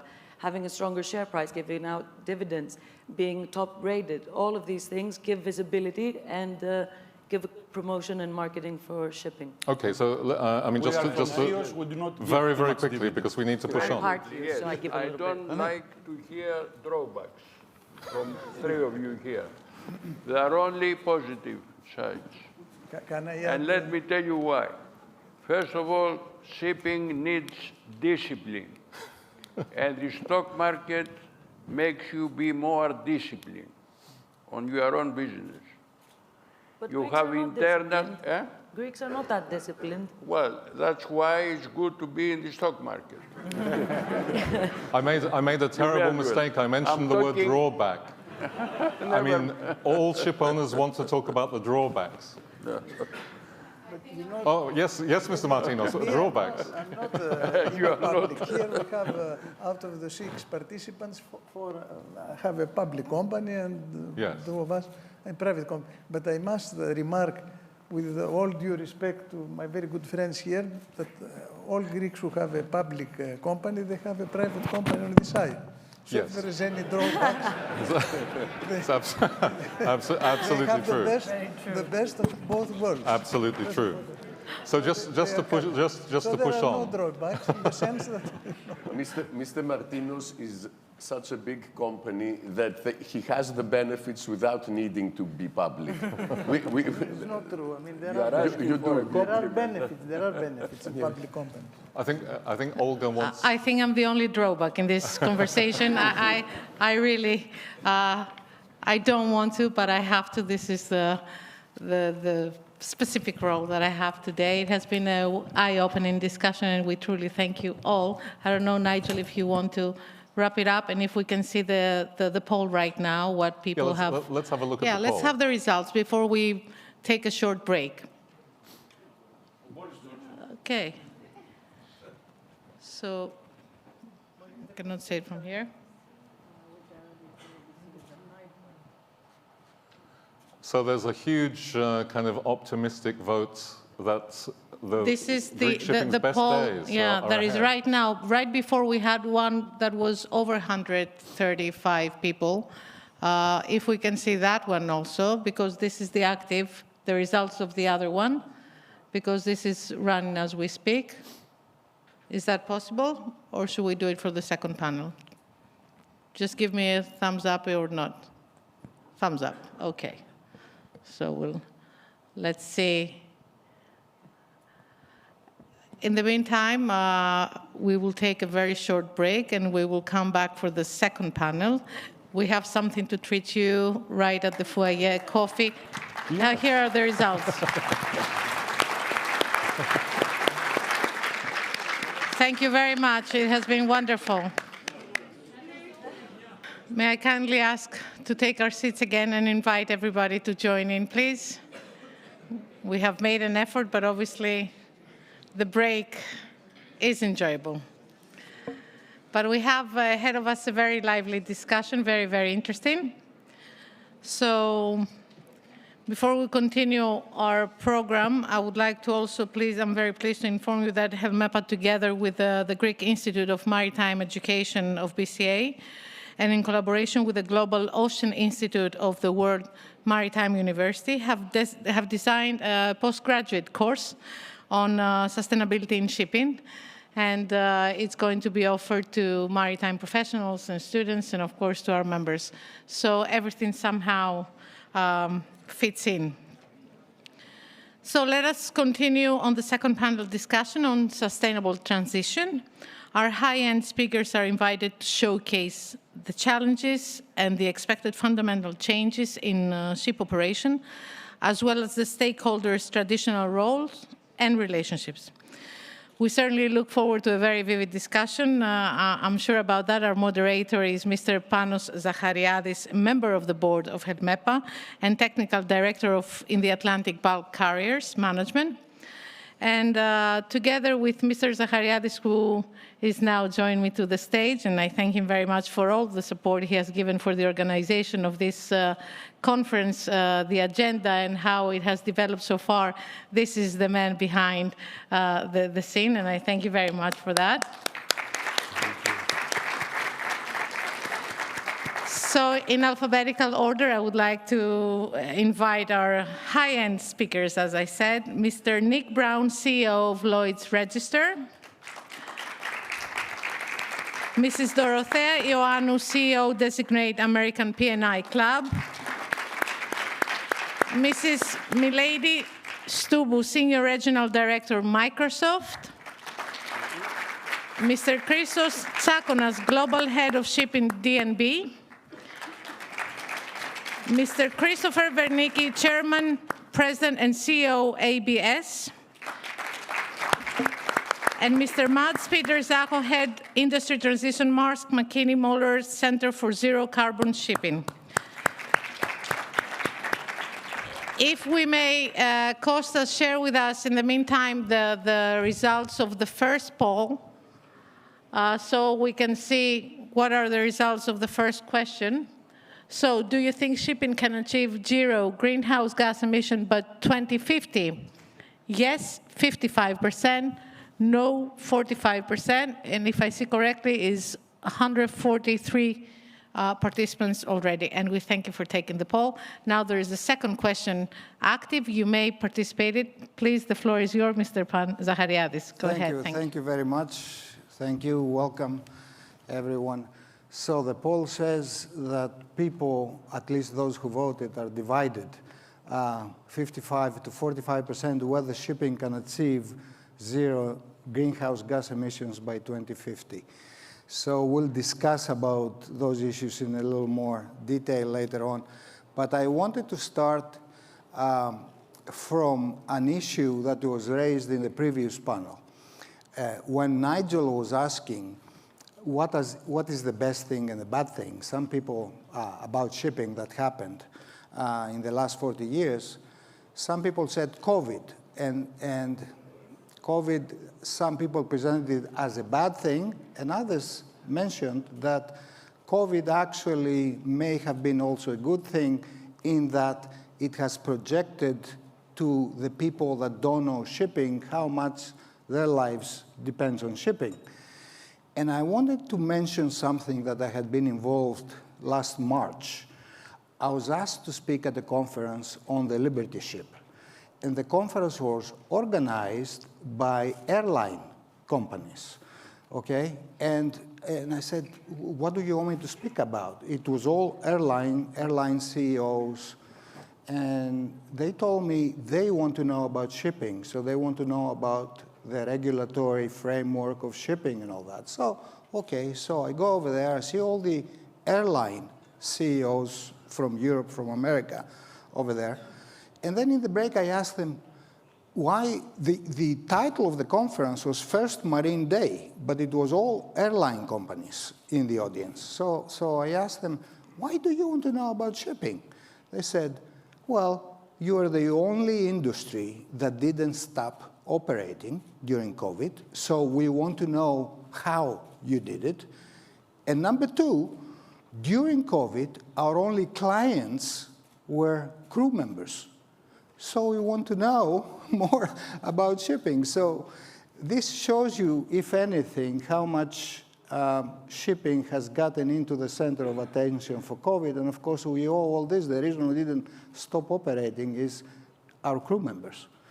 And when nobody was flying, we had to fly our crew members back and forth as much as we could. So that was a good thing that pinpoints how shipping to the larger public, I guess, is getting noticed. Okay, so back to our issues about decarbonization. And I have a set of questions here, and because of social and governance, we're not going to make any differentiation who goes first. So Mr. Nick Brown, who's on my right, will go first, right? Because equality in everything. So I have a question targeted to each panelist.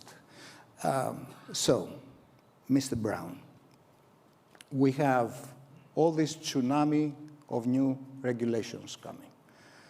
We have IMO, EEXI, CII, and all the previous things. We have EU Fit for 55, which in there it has ETS, it has tax, it has so many other regulations. And Mr. Pittas alluded to it in the previous panel. Do you think the regulators are overdoing it? Well, first of all, I would just thank you for the opportunity to speak, and thank you to HELMEPA for arranging the event. I would say I sympathize with the view that there's a lot of regulation coming. What we shouldn't underestimate is to decarbonize this industry is going to be the biggest challenge any of us will have lived through. So we need, and what you've just described is quite honestly short-term regulation. Right. We've got a current, but we know currently being discussed, long-term target. And what I think we are actually missing is greater certainty around medium range. Let's say regulation that might be happening in the next 10 to 15 years, such that the people that are making extremely difficult decisions around investment in new ships, investment in new technology, investment in chemical plants, solar farms, wind farms to give us cheap green electrons, can make those decisions with greater certainty as to when this chicken and egg situation that we've been talking about now for long enough is going to be solved. Of course, we can't ignore the fact that we've got 60,000 ships in the existing fleet, and we all know there's lots of things we can do with both hardware and software and operations and training and technology to improve the 60,000 ships today. But I think we need greater regulation to actually give us more certainty so that we're making the right decisions. Given that we know shipyards are full until 2025, 2026, owners are now thinking about what should they do next, investing in their existing vessels, wait, go and order new vessels. We don't have any answers yet, do we? No, but I think medium-term regulation could give us all, the entire supply chain, from the people that will produce the green electrons and produce the next generation of fuels, give us all a bit more certainty around timing. And at the moment, I think we are lacking incentives. And we're lacking the medium-term regulation, are we? Yeah. Right? Which probably you're talking about the MBMs. I'm talking about, among others. And when are the so-called green corridors going to take shape? Okay. Because from a safety perspective, we need to get some large-scale demonstrators into service, the same as we did back in 2012-13 with the first LNG-fueled ferries, small coastal vessels. Make sure that they can operate reliably, make sure that we can understand all of the safety risks and address those, and then as class societies, we can put some regulation around the safety aspects, but we need some demonstrators in operation first to learn from those. Let me jump to the other classification society representative that we have, Mr. Chris Vernicki. What do you think? Of all those 10 fuels that we're talking about, hydrogen, ammonia, methanol, LPG, LNG, do you see any one of them like raising to the surface as becoming more popular? And I wouldn't count LNG as an answer, right? Because it's not what we're looking for. We're looking for something a little more green than that. Yeah, thanks, Panos. And first of all, thank you for allowing me to share the stage here with such a distinguished group of industry leaders. Before I actually ask that, I was going to say that in terms of regulations, I think what we really need is consistency, because we need regulators to begin to lock down. Because as we move forward as an industry off, for example, these CII trajectories, everyone has different definitions of CII trajectories. We need to lock down whether it's tank to wake, whether it's well to wake. We need some consistency relative to what the final outcomes are going to be. US has a definition of that. IMO has a definition of that. EU Fit for 55 have a definition of that. So the homework for the regulators is we need consistency and we need to lock down relatively quickly so that we can begin to move forward relative to a game plan. Listen, we're all, quite frankly, it's a very exciting time, but we are entering what I call the very early innings of a decade of change. Listen, in the last year, what has happened? We're speaking a new language of shipping. It is now dollars per CO2 reduction per ton mile. We have new sets of boundary conditions. We have new sets of shapers that we're going to talk about. We got a lot of new things that we're trying to deal with and wrestle with. You look at the outcomes, because I was going to start, Panos, to answer the question kind of from what's on the table right now, which is net zero by 2050. I'm going to use that. And so you run the calculus. So how do I get to net zero by 2050? Okay, well, more or less, if you're in that zip code, what's going to happen is you're probably going to have some sort of macro fuel mix of 75% zero carbon fuels and maybe about 25% of what I call carbon neutral fuels. So to get to that, you are going to, on one end, in terms of carbon neutral fuels, have to increase by a factor of 10 your carbon capture capability. In terms of zero carbon fuels, you're going to have to increase by a factor of 10 your renewable energy capacity. These are big lifts, okay? The challenge is kind of the steepness of this gradient that is in front of us. Now, when you look at today, as we're working our way through today, yeah, 80% of the problem is going to be solved with the fuels. But you know, the other 20% we are working on right now, you've heard some of this, and we'll continue to work on them, the industry, they're kind of self-help things. Greater optimization in terms of vessel performance, greater energy efficiency, and so forth. But when you look at that 80% number, and you now ask me the magic question, the million-dollar question, kind of where do we see this going? It is going to be a function of many things. It's going to be a function of boundary conditions such as availability and scalability. It's going to be a function of boundary conditions such as safety risks and unintended consequences. It's going to be a boundary condition, a function of infrastructure and ports. And we don't talk enough about that, but that's going to be actually pretty important as we kind of look and map out where we think these fuels are. So when you look at where we are right now, and you kind of, again, push this out into a short game, mid game, I'll call long game and longer game, because there's many different ways to look at these fuels, either from a technology readiness timeline or, quite frankly, from looking at a risk profile and risk assessments. What we have today, and you can see that in the order book, is LNG, methane, and there are shipping companies that are experimenting with biofuels, some of the different mixes, B30s and so forth. As you move forward, because a lot of the fuels, again, it's technology readiness, it's engine availability and so forth. The next interesting fuel that begins to kind of move forward is ammonia. And you're going to be seeing that first generation of ammonia engines. We've had some experience with ammonia. You expect to see that kind of as you get closer to 2030 and as we begin to look at kind of getting history behind that. Then from ammonia, you have a couple of interesting pathways. You've got what I call the blue pathway, okay, which is blue hydrogen, blue methane, okay, very much a function of carbon capture. Carbon capture is going to be a real key transformational technology as we move forward in terms of fuel until we can scale our renewable energy, because the renewable energies eventually will give us the E family of fuels or the green fuels.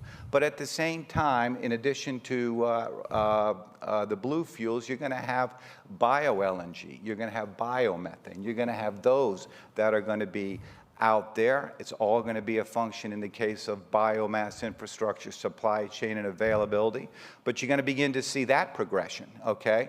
And maybe you're looking at, again, timelines, probably around 2040, okay? And then you're going to eventually get to hydrogen, and then eventually you're going to get to a wild card. I know we're going to talk about it, which is nuclear. And that's all going to be kind of a function of kind of again, the technology readiness.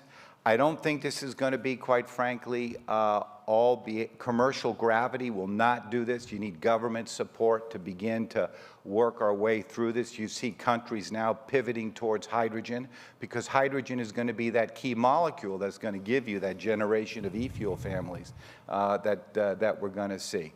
But as you look forward and you look at these fuels, you look at the regulations and so forth, you really got to kind of map this out. Conventional fuels, for example, have about a 10-year life on a tank-to-well CII requirement. LNG right now on tank-to-wake has a 20-year. It's a multi-decade fuel. Methane is somewhere around 15, and that's gray methane. You start looking at locking down the regulations and you start then looking at the impact of those, you're going to see this industry just continue to move out and continue to develop these fuels, but you've got to have some perspective because it's going to be a combination of innovating and pioneering spirits and a heavy dosage of pragmatism. I don't know whether that answered the question. You mentioned all the possible fuels, including nuclear. You didn't mention the fuel that it's becoming slowly my favorite, and I'll explain why. So all the fuels you mentioned, let's say ammonia.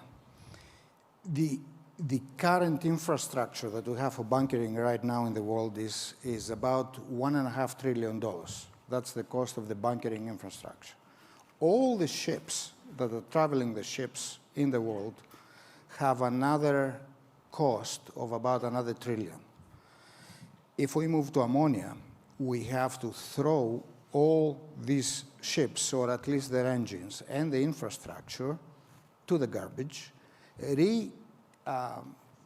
put back money, reinvest $3.5 trillion now, because it's a lot more difficult and expensive to bunker ammonia or hydrogen or those kind of fuels rather than the conventional ones.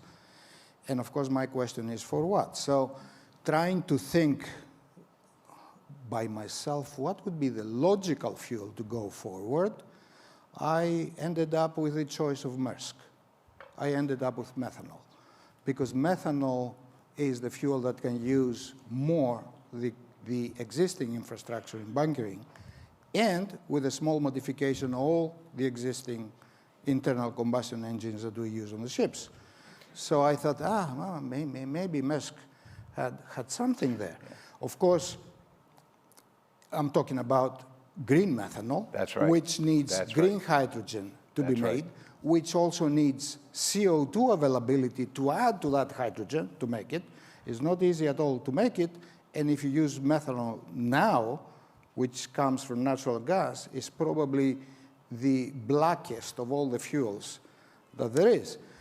But if you don't want to throw everything that we have in the garbage and start reinvesting and rebuild an industry, it would seem to me methanol is at least a choice. In the beginning, perhaps biofuels as drop-in fuels, eventually methanol. And then you mentioned ammonia, and it's funny because I was at another conference and I asked the audience, how many of you have smelled ammonia? And I got a few hands. And of course, my reply was, if you had smelled ammonia, you wouldn't be here to raise your hand. What you smelled was what you buy in the pharmacy, which is 5% ammonia and 95% water. Because if you smell anything over 50% ammonia, it's one breath, and that's it. No more than one breath. So given all these problems, I know we have been using ammonia as a coolant, but as a fuel, it would seem, I cannot fathom how we are going to exceed those safety requirements. But, so having paused and expressed those thoughts to you, let me move to the ladies. Let me move to Mrs. Stubu.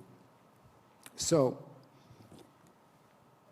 Mr. Wernicke mentioned that we have 80%, that's the fuel, but there is a 20% that we can do a lot about. And part of this 20% is what we heard in the previous panel, digitalization. So I cannot say that too many people have made it clear to me how exactly digitalization can help me reduce my fuel consumption. Can you try to make it easy? I'll try to illustrate that, yes. Thank you very much, first of all, to the organizers for giving me the opportunity.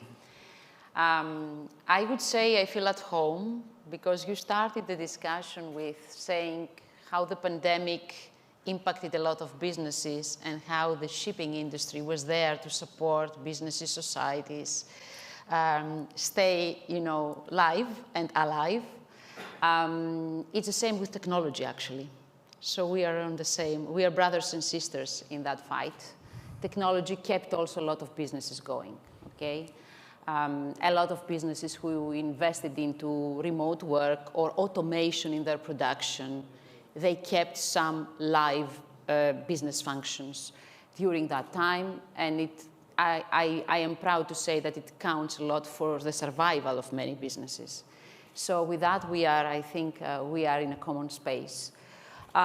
We also found out we don't have to go to the office every day. We don't have to go to the office every day. We can operate from anywhere, including the ships. I am traveling a lot, so I'm also working from airports as well. So yes, this has become a way of living now. That's true. Now, talking about decarbonization and the way digital technology can play. I think it can play a very significant role into the, assessment of the current emission and carbon footprint of any organization, okay? Of course, this requires gathering of data. It requires a lot of data from buildings, data from vessels, data from the port, data from the engines, etc.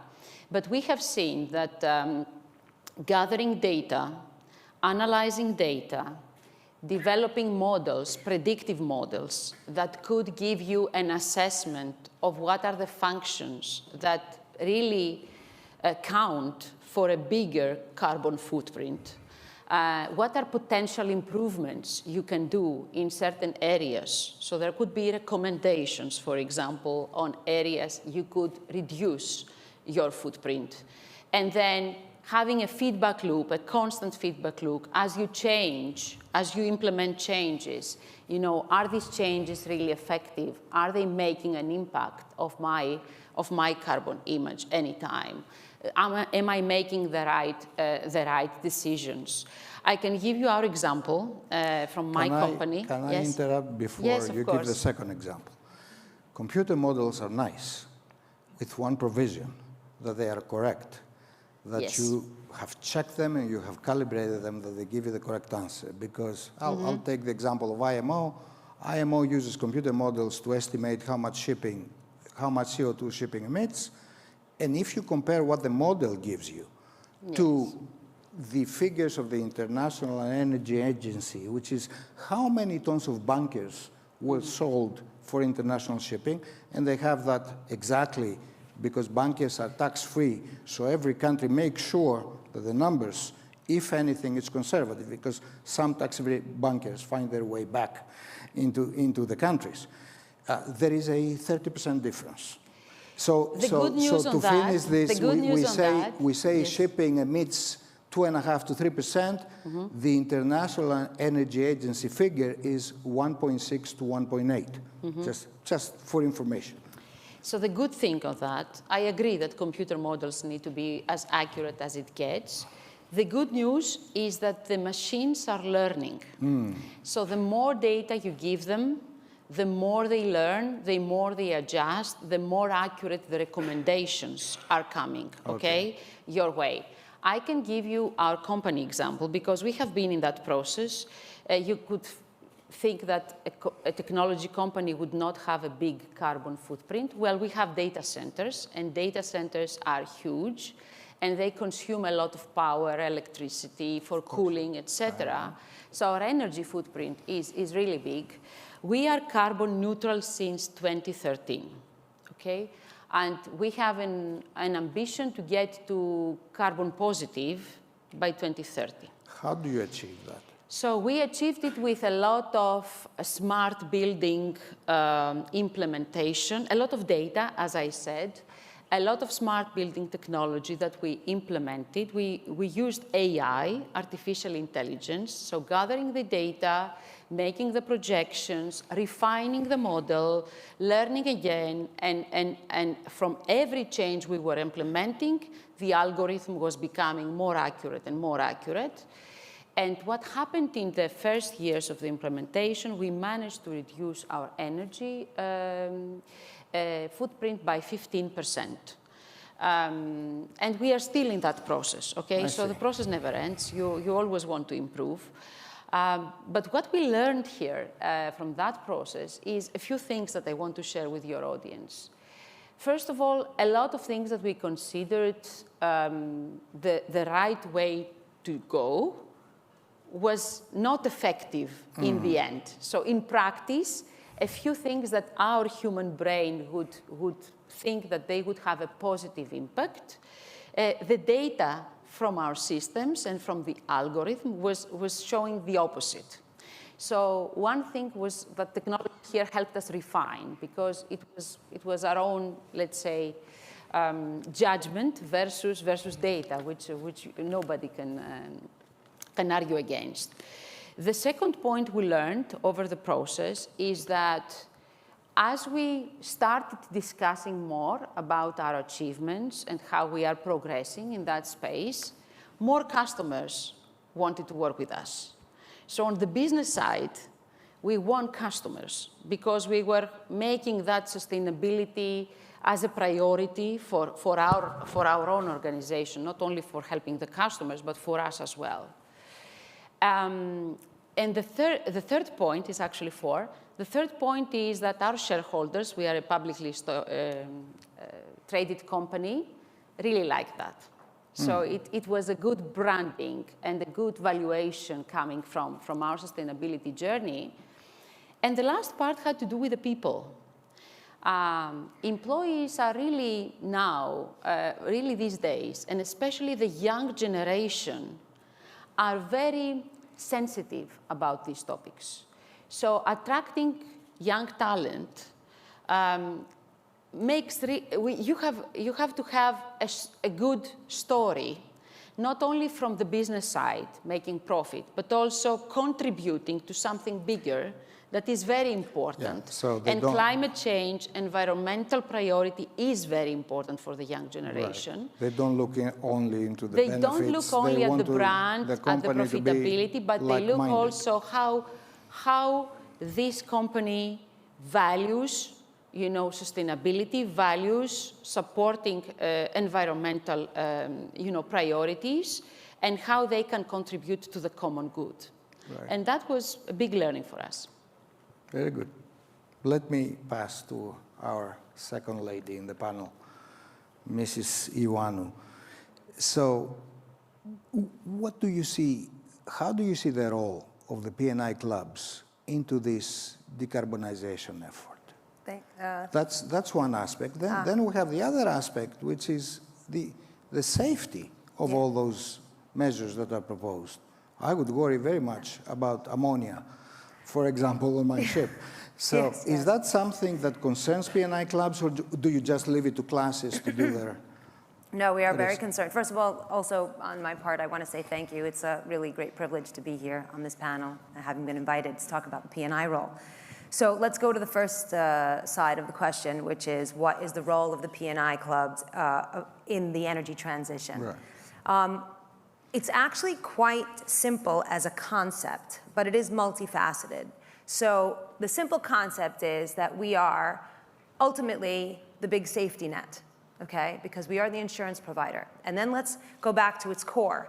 So we are a nonprofit, mutual Ship Owners Association for liabilities.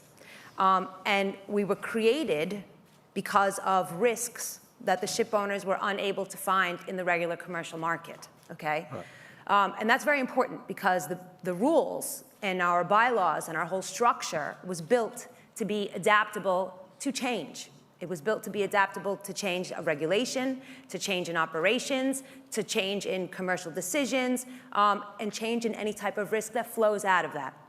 So let's think about this. This is not the first energy transition that we're going through, right? Okay. Mm-hmm. It's probably the most complicated energy transition that we're going through. Are we concerned?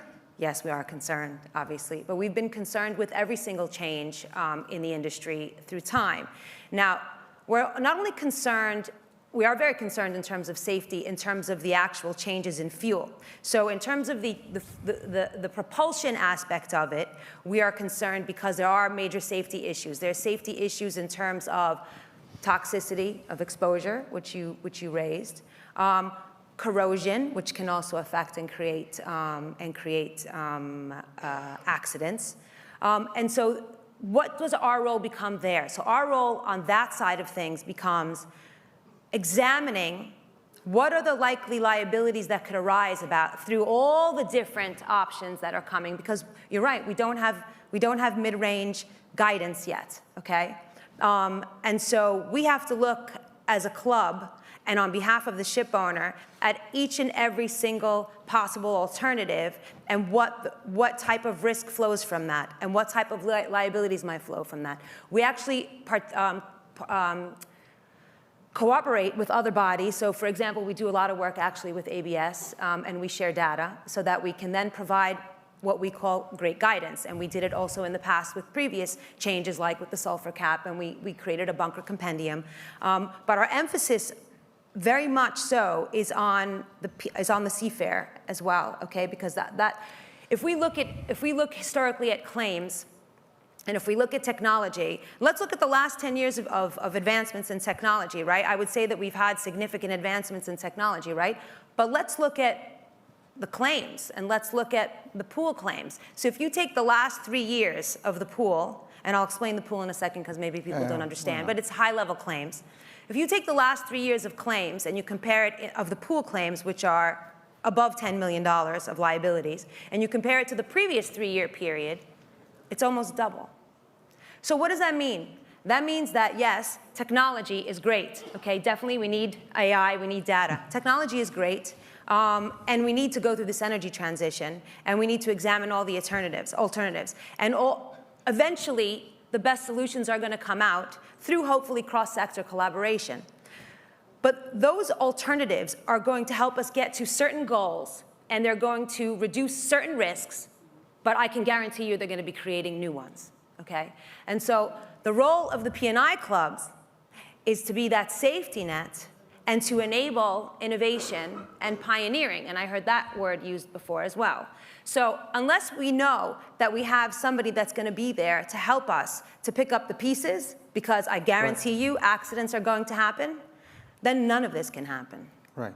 So that's the role of the P&I clubs. So it's a pillar of security for us to take that first step into something you don't know 100%. No, exactly. And then obviously through that, then we create guidance. And a big part of what we do is creating guidance for the membership because we represent the ship owners, so we want to help them in terms of examining the alternatives. And I have to say that even though I see all the guidances on any new subject from the classification societies, the P&I guidances actually are also useful on top of that because sometimes the classification societies may want to be too diplomatic or I don't know what, but the P&I is the ship owner, so we are, and watch this. Yes, and we're concentrating on what the ship owner is going through because we are dealing with it on a daily basis. Thank you. Mr. Chakunas. So the previous panel touched a little bit on ESG.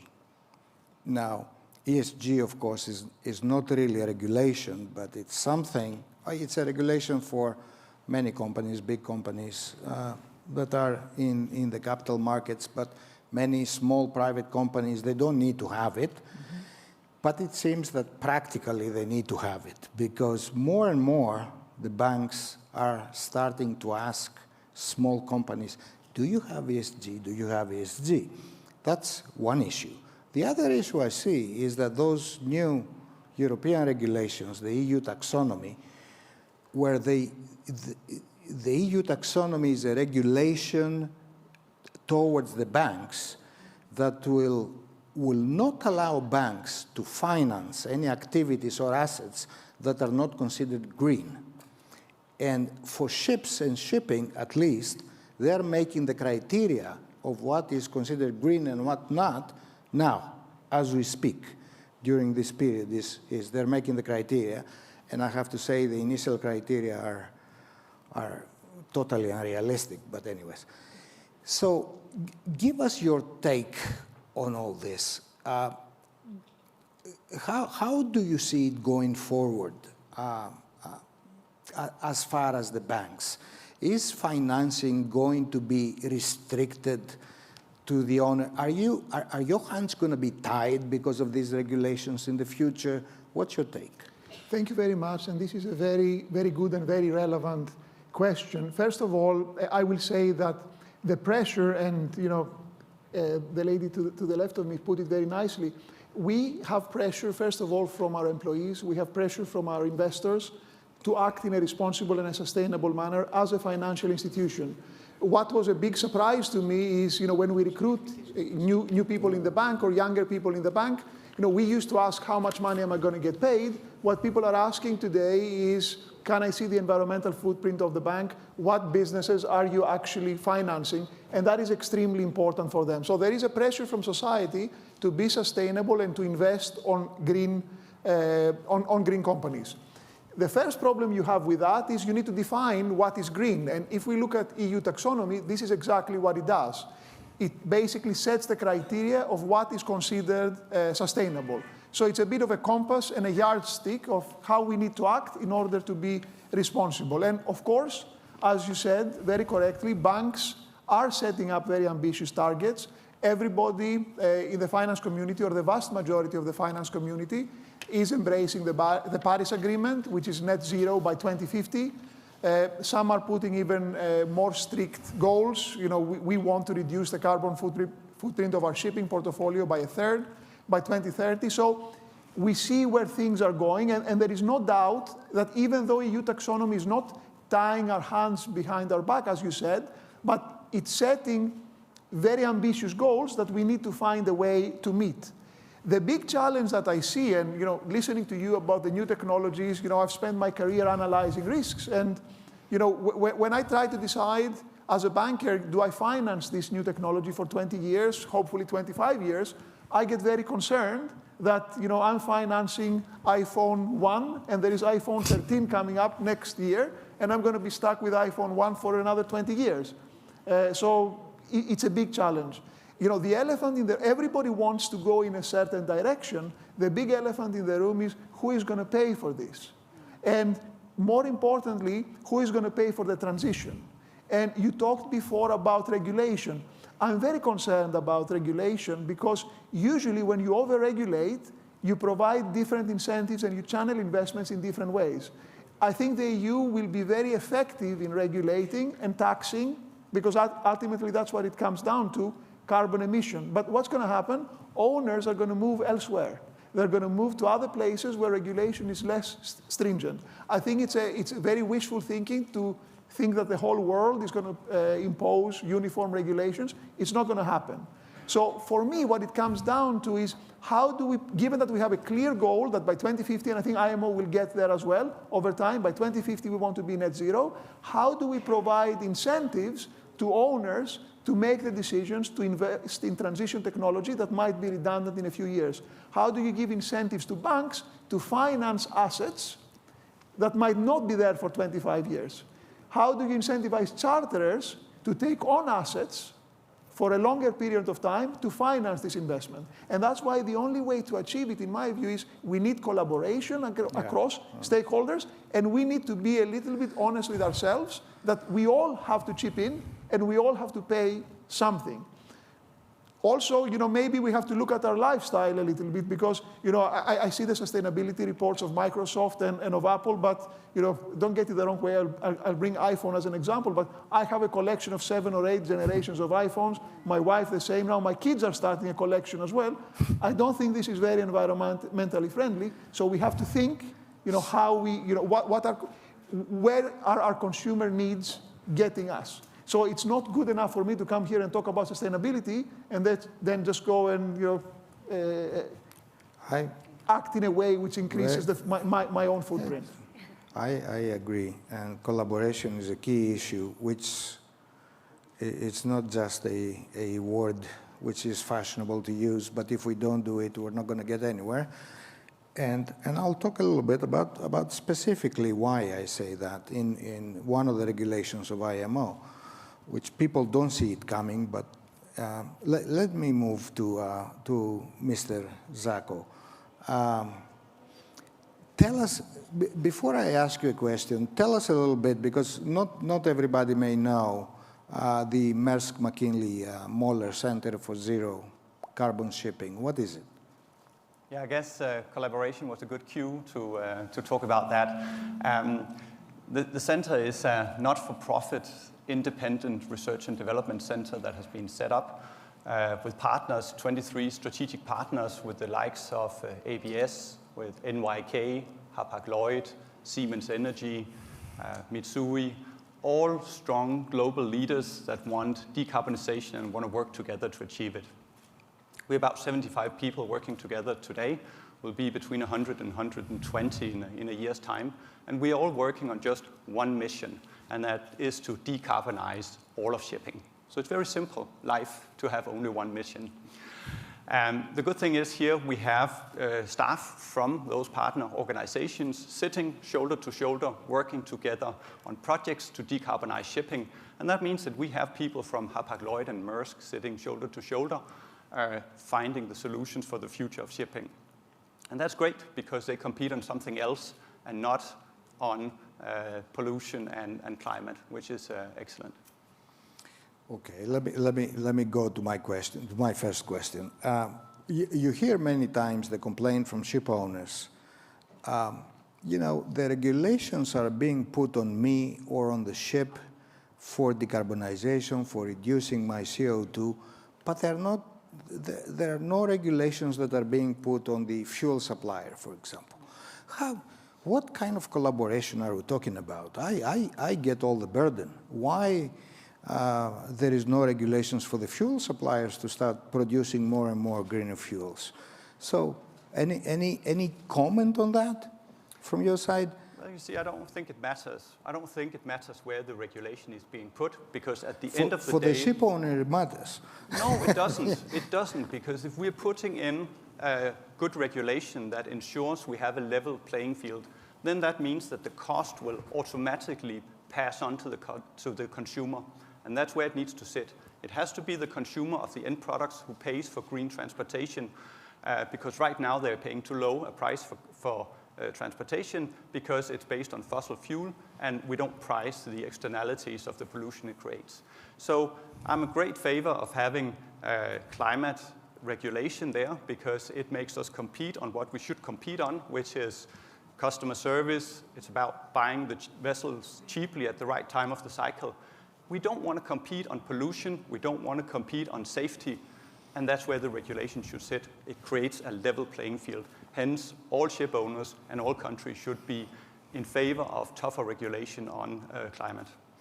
You know, I was intrigued, so I went in your site to see how you want to achieve this decarbonization for shipping. And among other things, it was interesting to me, you mentioned that, among other things, we need effective regulation for tighter energy efficiency. Yes. Is required. That means to me that you don't think that the current regulations are effective, are they? No, or what do you think? I don't think you can make that conclusion, but we need tighter regulation on it, and we need to make sure it's properly enforced. And it's coming, it's being developed. You see the IMO is developing the CII, the the other, you could say, EDI and EXI, the other measures. And they're coming and they'll be effective over the next couple of years. And of course, enforcement is really, really important. We need to make sure that there's nobody who's cheating and avoiding the regulation.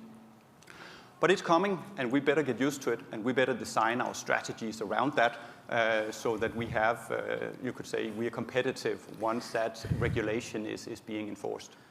I think the good thing about CII that you mentioned, it's something that I see. The only good thing about it, perhaps, is that it's going to force owners and charterers to collaborate, if we speak about collaboration.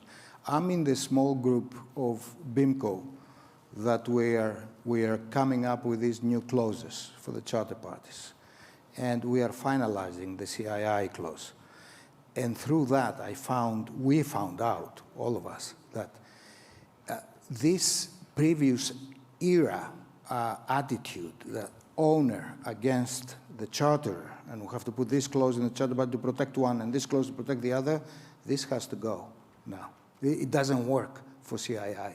If you have a ship chartered, the first few months, the charterer can order the ship at 14 knots, but then after a few months, the charterer cannot go to the described speed. He has to use lower speed. And the charterer has to understand why he cannot go to the previous speed anymore. So it's a regulation addressed to the charterer, which is a first for a charterer. They never had a regulation before. And the owner has to give all the data to him so he can understand why now he has to slow down because he was going too fast the previous voyage. So this is going to be a new era, I think. And the two parties will have to start collaborating in order to achieve the reduction that CII requires. But I see Mr. Wernicke. Yeah, I was going to echo that, Panos. And this is really important because for all of us collectively, our race starts with EEXI and CII. And right now, with EEXI, 80% of the ships don't meet that initial requirement. And there needs some combination of short-term energy efficiency modifications or engine power limitations. Then we go down the path of CII, carbon intensity trajectory, which, by the way, the industries need to begin to bring together because Sea Cargo Charter has one, IMO has one, the Bank Poseidon principles have one. There's some more homework to be done to gain some consistency in that. But that trajectory, because there's a rating system tied to that now, is going to bring us all together. And in fact, if I was going to tie that with ESG, I actually believe ESG, which I think is going to be the new triple play of shipping, is going to become our game plan on how we go down those CII trajectories. And I will take it one step further. I think market-based measures, quite frankly, are going to redefine our relationship. So you got a lot of things going on here that we just have to systematically sort out. There is no perfect green fuel.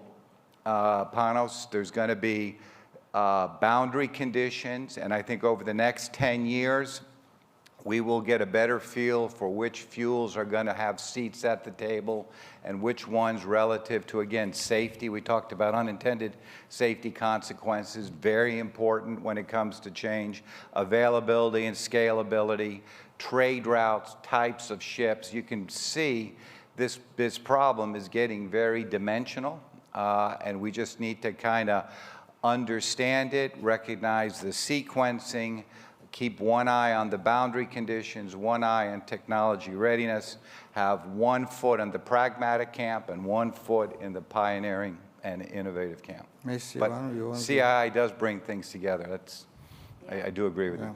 Yes, I just wanted to mention, going back to what you said earlier about how, you know, there is this sentiment of the regulation is heavy on the ship owner, right, as compared to all the other stakeholders. Unfortunately, the ship owners are the only ones that have that common regulator because the rest of the stakeholders are domiciled in different places and subject to different regulation. So the concept, and I've spoken to people in IMO about this, and the concept is that that's the only one that we really can have a uniform approach to, and then the market will then dictate the rest of the stakeholders coming together. That was the argument. Just wanted to mention it. I have to tell you that the best explanation I have heard as to why all these regulations hit the ships and the ship owners and not, let's say, the refineries, came from Mr. Panos Laskaridis, who I saw before. I don't know if he's here. He has experience, of course. He was the chairman of EXA before. So he said very simply, ships and shipping have no votes. But land industries, you understand, have votes. You cannot imagine France putting a regulation that Total is not going to like and the 100,000 employees of Total are not going to like, for example. So let's hit ships.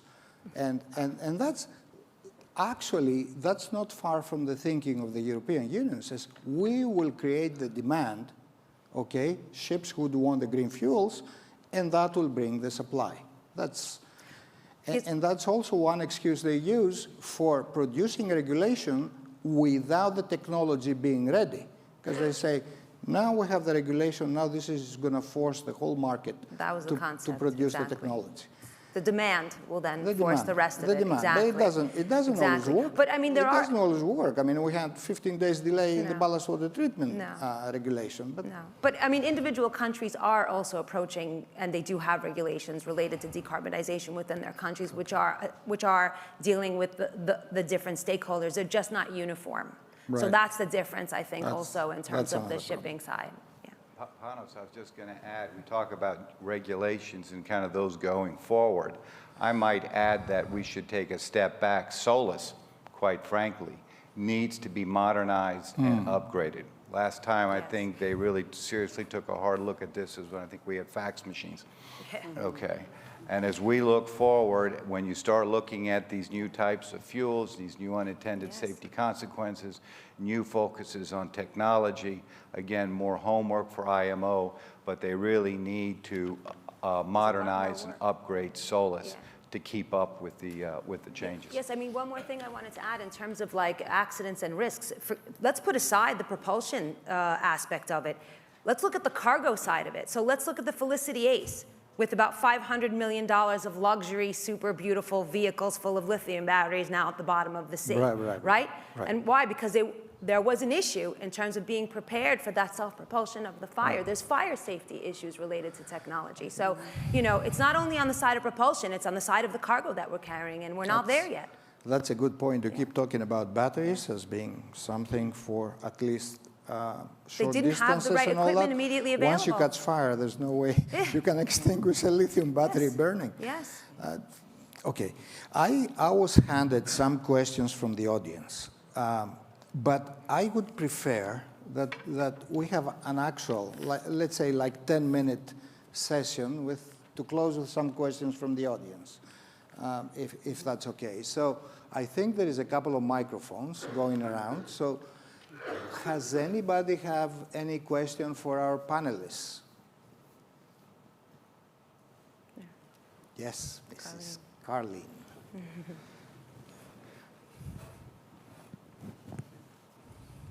Hi, Carlene Leiden-Walker with HELMEPA, and I want to thank everybody and HELMEPA for hosting today's conversation because the issues you're discussing are mission critical for our industry. For so long we've said, well, we have to have shipping because that's how goods go around. And yes, shipping is the engine of global trade. But we have to learn the tools of collaboration because each of us play a part in the solution. We can't just burden the ship owners. We can't just burden the regulators. We have to identify what is the pathway for collaboration. And that's the question I have for all of you. What is the pathway for collaboration? Because we can't be siloed. We can't have just the Maersk Muller Decarbonization Center not working with other organizations. We can't have the banks working independently. We have to bring it all together. How do we bring it all together? Maybe both. I think if I can have a go at that one, I'm sure there'll be others that can chip in. I think that there are growing numbers of examples of, let's say, collaborations of the willing, where everybody can bring their specific expertise to the table, sit around the table, and we can eat the elephant together. Yeah?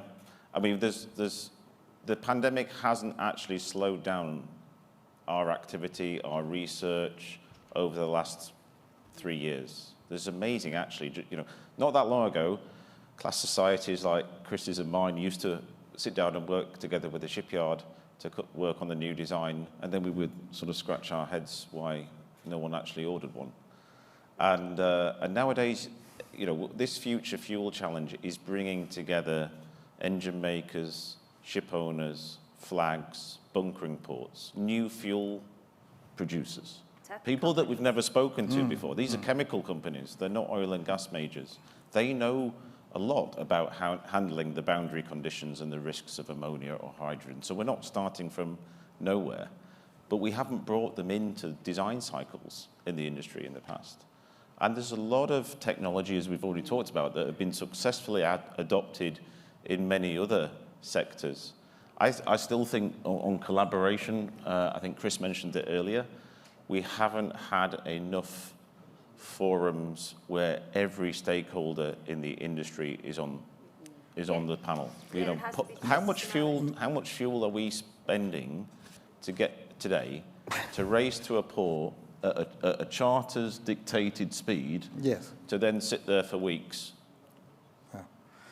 Maybe Mr. Zacco has something to add on this point. I think there are a number of good collaboration platforms. I think, Nick, you mentioned green corridors, and we're seeing a number of green corridor projects being launched this year.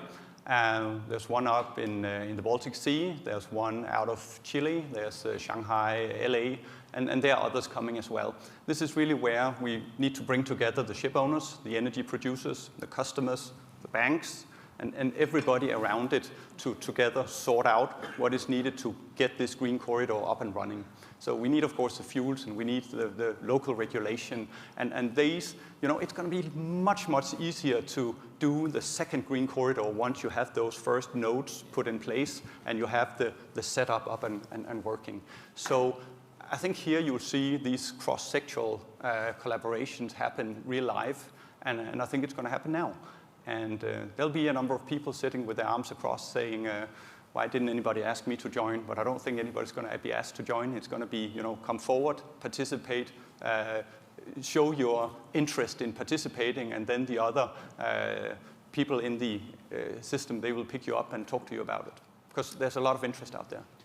Yeah, listen, I was going to add, there's no question, success is going to be a team sport.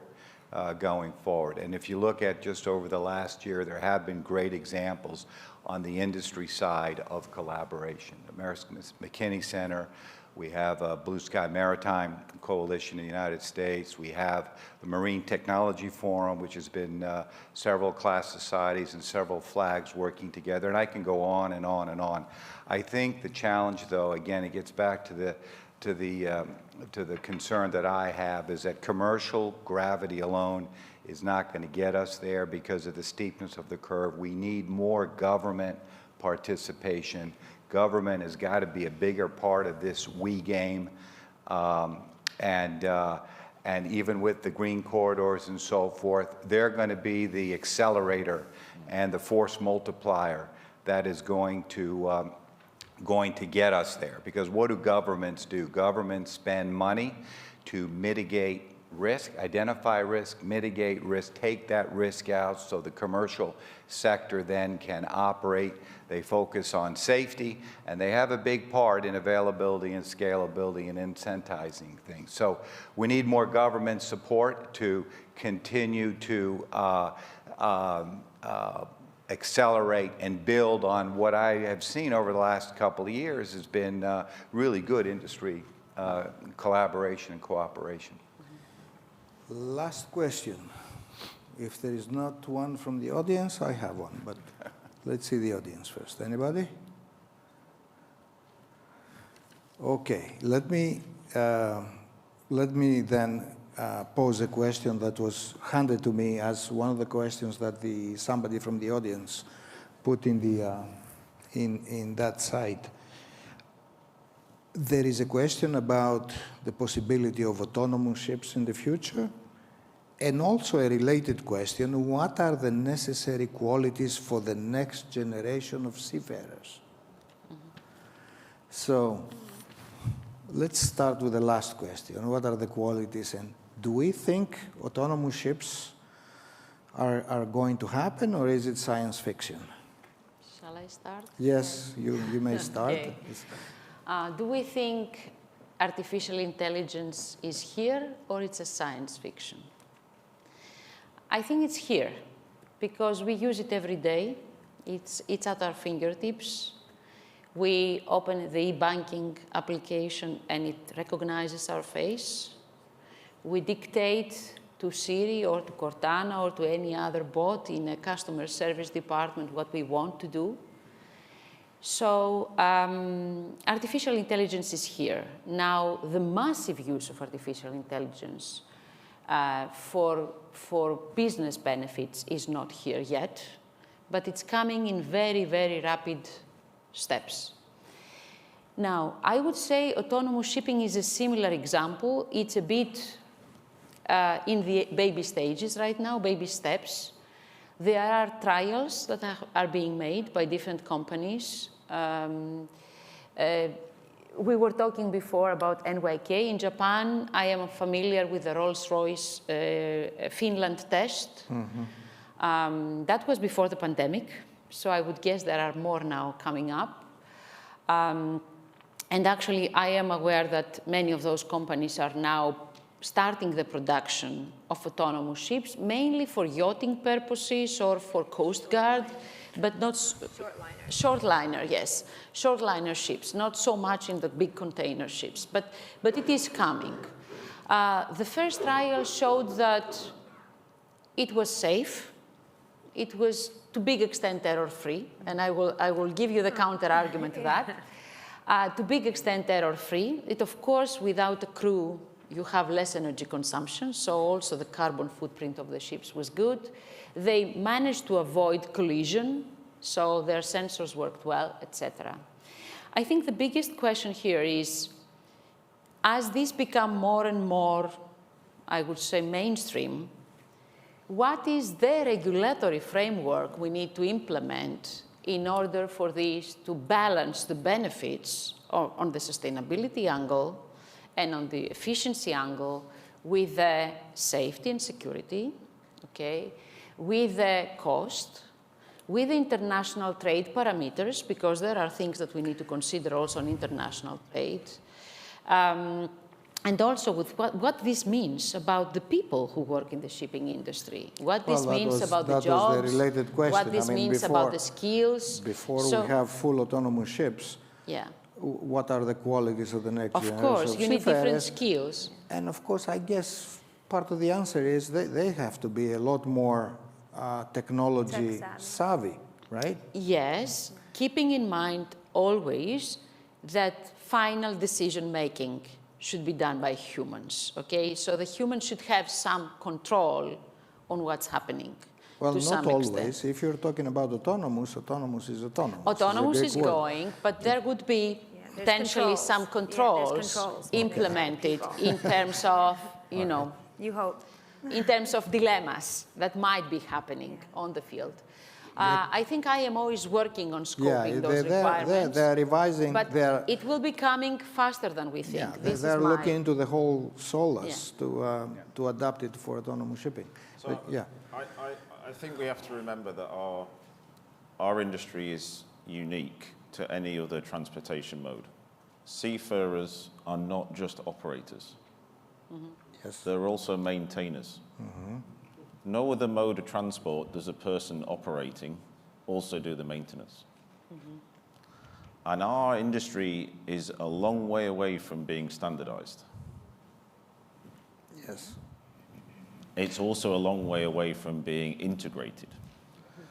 So and don't get me wrong, we shouldn't forget that we haven't already got really positive examples of where autonomous systems do the job better today than what seafarers can do. And my best example of that is dynamic positioning. Nobody can control thrusters as well as a GPS signal to keep something on a particular spot. But I think my view on this is until we make the ship much more simple, and this is where it gets connected with decarbonisation, and we get standard, uniform green fuels, and we get rid of incinerators and sludge tanks and purifiers and filters and everything else that takes up hours and hours of maintenance, then we can't presume we're going to get towards autonomous, or let's say unmanned vessels. Yes, okay, thank you. Yeah, Panos, if I can add, because this is something that's actually near and dear to my heart. First of all, there are various levels of autonomy, and we have to kind of be mindful. In fact, we have been over the years beginning to see that, especially with sensor technology and cloud computing beginning to kind of take form going forward. And this clearly has and will continue to change the ship-to-shore decision-making and communication capability. And when you look at the seafarers and you look at going forward, I think all of us in this industry, including the seafarers on the vessels, are struggling with what is that new talent development equation going to be. You know, historically, it's kind of relatively simple as age plus experience plus training. But with technology changing, now you have to have domain expertise with data and data analytics, more or less all together, kind of in the same room. The learning model is changing. It's now all about skills and continuous learning. And it's not just the seafarers. The challenge is for all of us. We have to now basically revisit the way we approach learning. It becomes more of a continued learning model. It is quite possible that seafarers may spend more time than they would think on shore than they do on ship relative to where we're going with the data and so forth. So this is something that's developing. You're absolutely right, and we talked about it at the beginning, seafarers and people in general, they're the real heroes. Always remember, and I said this before, we talk a lot about technology, but technology has no common sense, no instinct, or no sense of humor. So it's people that we have to focus on. So with that note, I'm afraid we have to, yes?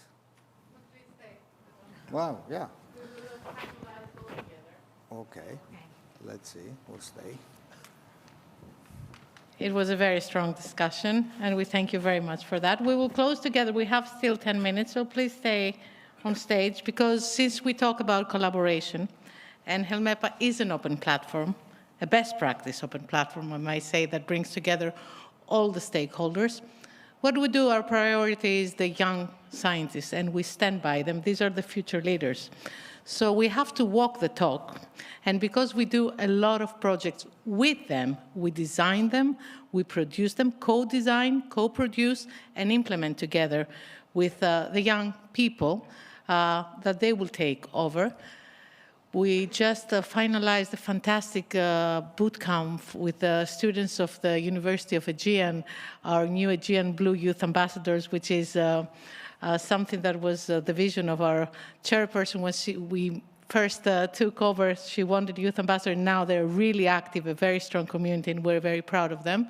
But today, we're going to finalize with youth.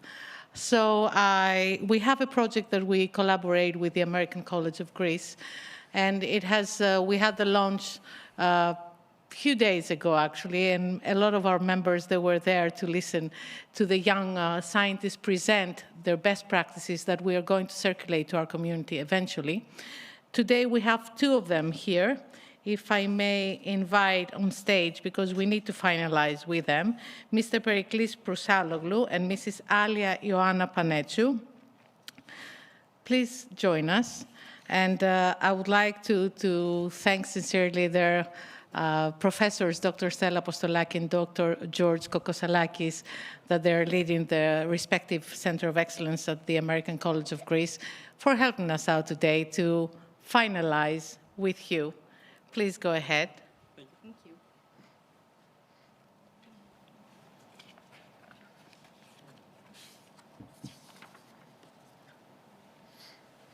So, good afternoon, ladies and gentlemen. I think it's a well-known fact that the sea constitutes a great part of our life. and it is perhaps one of our greatest assets as a country. And that is why all conversations that put into the forefront a more sustainable future are extremely important. So we would like to thank HELMEPA for giving us the opportunity to share with you our thoughts on such an emerging topic, especially today that happens to be World Ocean Day.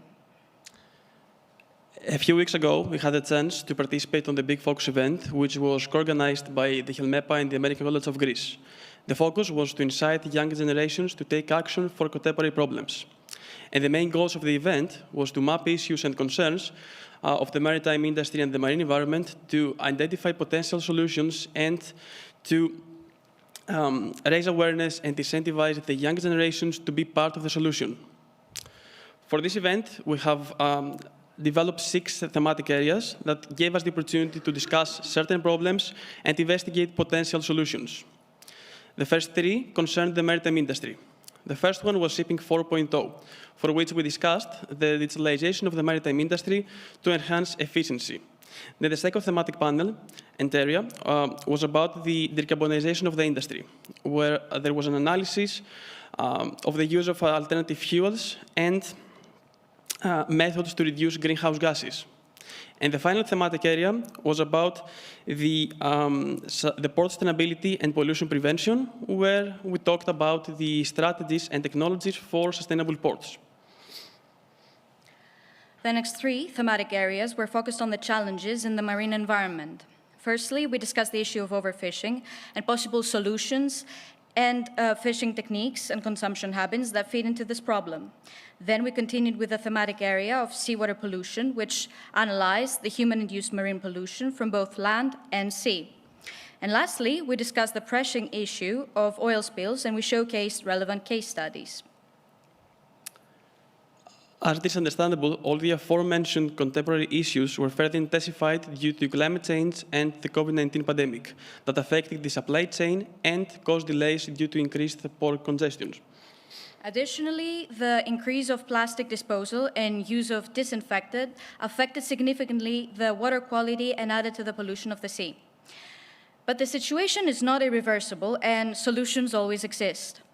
On a regulatory level, starting in 1975, the MAP Barcelona Convention formed the Convention for the Protection of the Marine Environment and Coastal Region of the Mediterranean, which included 7 protocols. That same convention was finally amended in 1995. Going forth, in 2008, the EU Marine Strategy Framework was adopted. And then, in 2011, the Energy Efficiency Design Index and the Ship Energy Efficiency Management Plan for ships was issued. Then, in 2015, the Paris Agreement, one of the most important agreements, was formed with a goal to set a global framework to avoid dangerous climate change and by limiting global warming to well below 2 degrees Celsius and pursuing efforts to further limit it down to 1.5 degrees Celsius.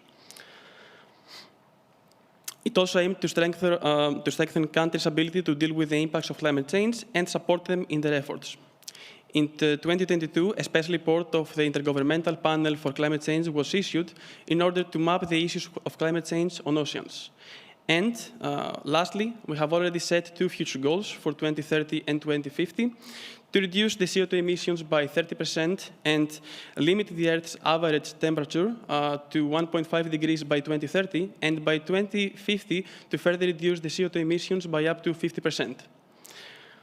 Moving on to the indicative solutions, for the maritime industry, we have identified the alternative fuels, such as the hydrogen and ammonia, the alternative propulsion systems like the electric and hybrid ships, and lastly, the digitalization of the industry through technologies such as the artificial intelligence, augmented reality, and automations.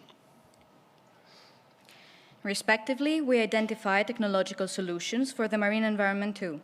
Sustainable fishing techniques that can reduce the bycatch rate and promote the removal of harmful fishing subsidies, effective wastewater treatment systems that will decrease the chance of illegal disposal in open landfills and seas, and anti-pollution technologies such as the removal of oil plastics or even algae. And last but not least, a great change can occur through education. Through the new generation of professionals would be required to have professional competencies to adjust business operation to more sustainable practices. Through Through stakeholder engagement, since stakeholders have the power to promote sustainable practices.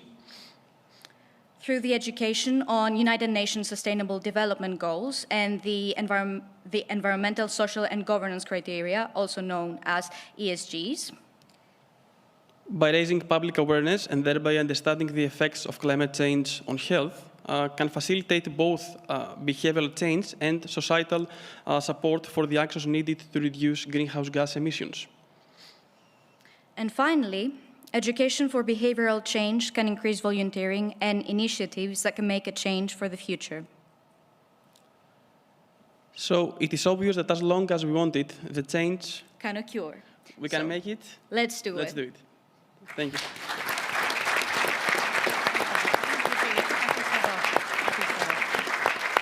Okay. Thank you. So, ladies and gentlemen, before we finalize this conference and we invite you next door for a reception, I think pretty much Ali and Pericles wrapped it up. They touch upon pretty much everything. We thank you very much. Your presence here is very, very important. HELMEPA, as our chairperson said, is a game changer. We are an open platform. We promise and we deliver. And we hope today we managed to ignite collective action.